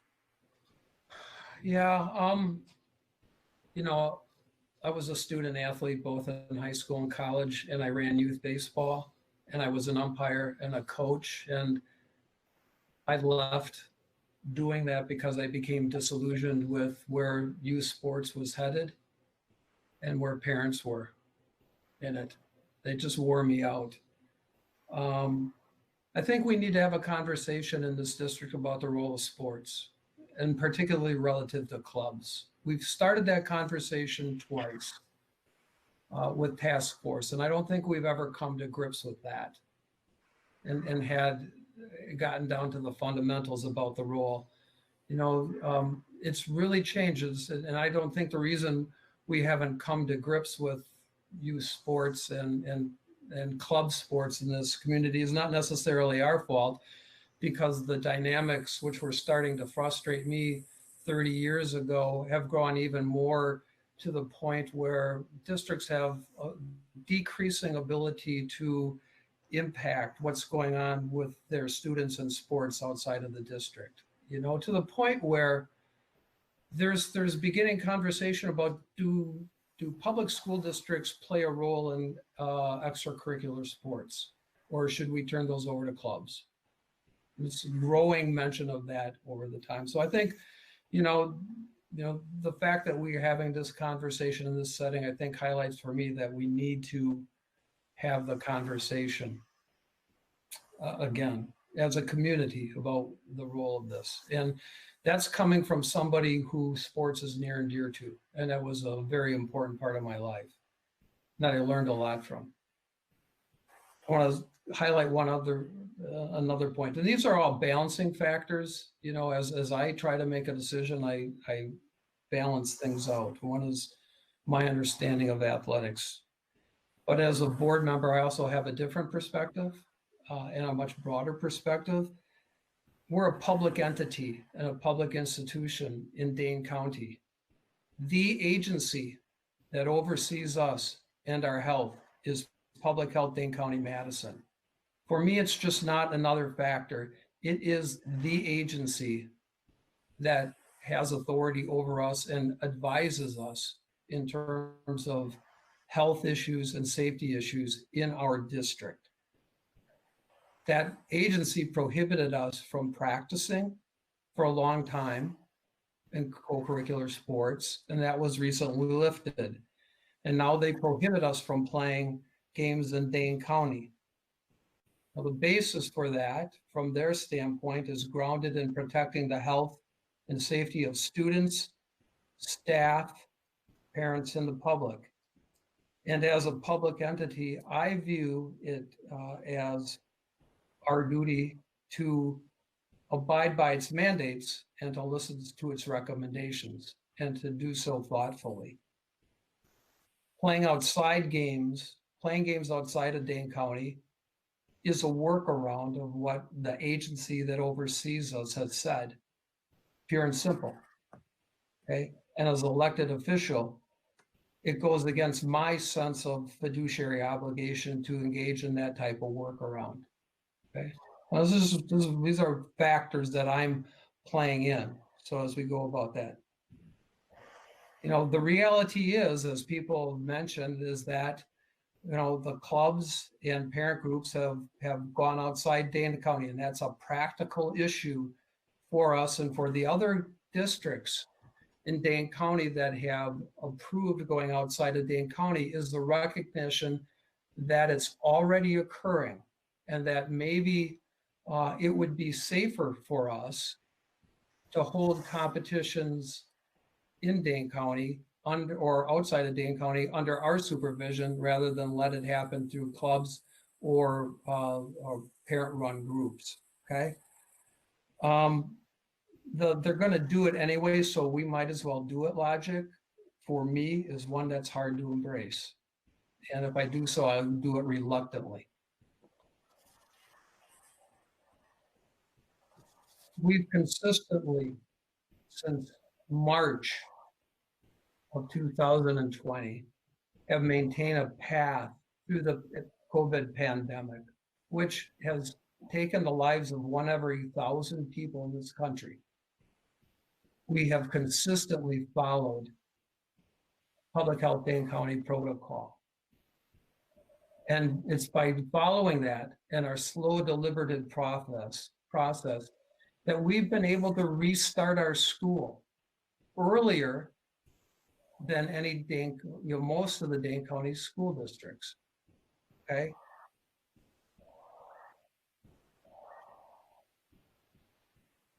In the state and around the country where public health guidelines have not been followed, such as masking recommendations, it's in those areas where you see the highest transmission rates and the highest health issues.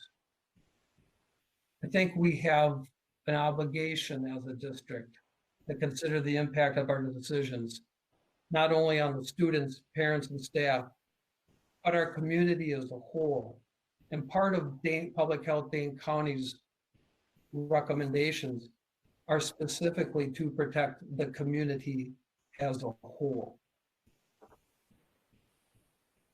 Those are all factors that are playing in my mind in terms of, and what I've been thinking about for several weeks now, okay?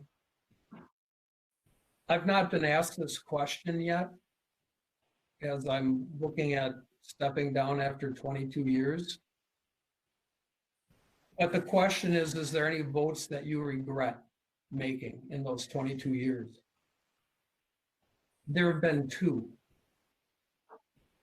Both were in circumstances where the board was backed into a position and had no alternative, notwithstanding the fact that for me, that path wasn't the right one.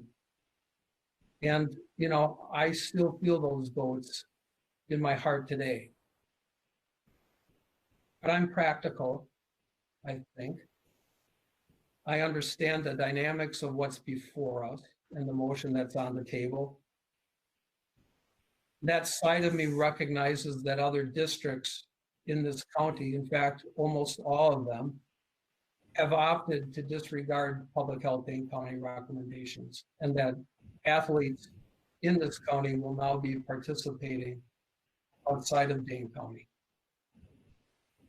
And it troubles me that we might be the only district in Dane County not affording our students that opportunity, notwithstanding my belief that we should be following public health Dane County, Madison.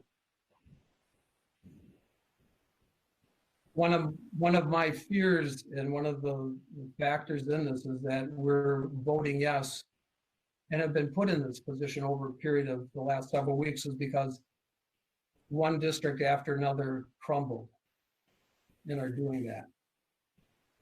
And I think using that logic in decision-making is fraught with danger. And I think some of you have recognized that, okay?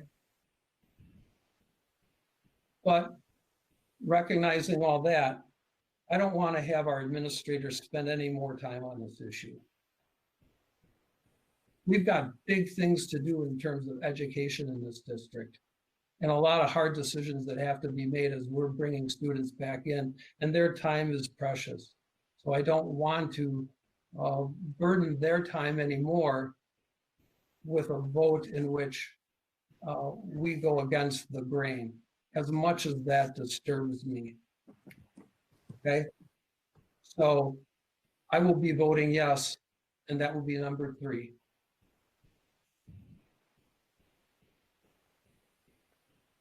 Call the roll. Does everyone understand the motion? Yes. Katie, would you put it up? I think you've got it, just so everybody can read it.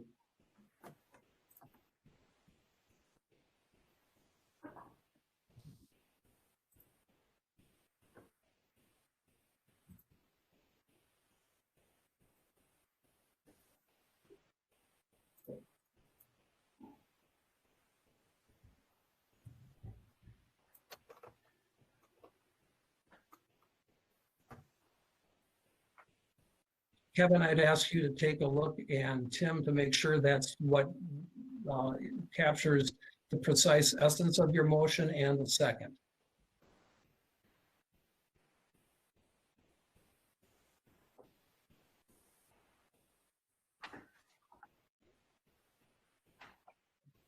I confirm, Steve. Tim? I as well. Yes. Okay. And Heather and Krista, I think, who had the amendment, did that capture the essence of the approved amendment? Yeah. Okay, so Yeah. everybody's on board with what the motion says and what Katie's gonna call the roll on. Anybody have any questions about that? Okay, Katie, call the roll. Mr. Maring, Yes. Mr. LeBrun, Yes. Ms. Garrison, Yes. Ms. Flanagan, Yes. Mr. Pankratz, Yes. Ms. Bijak, No. Mr. Zach. Yes, motion carries 6-1. That takes us to item D, adjournment. Thank you, everyone, for a long but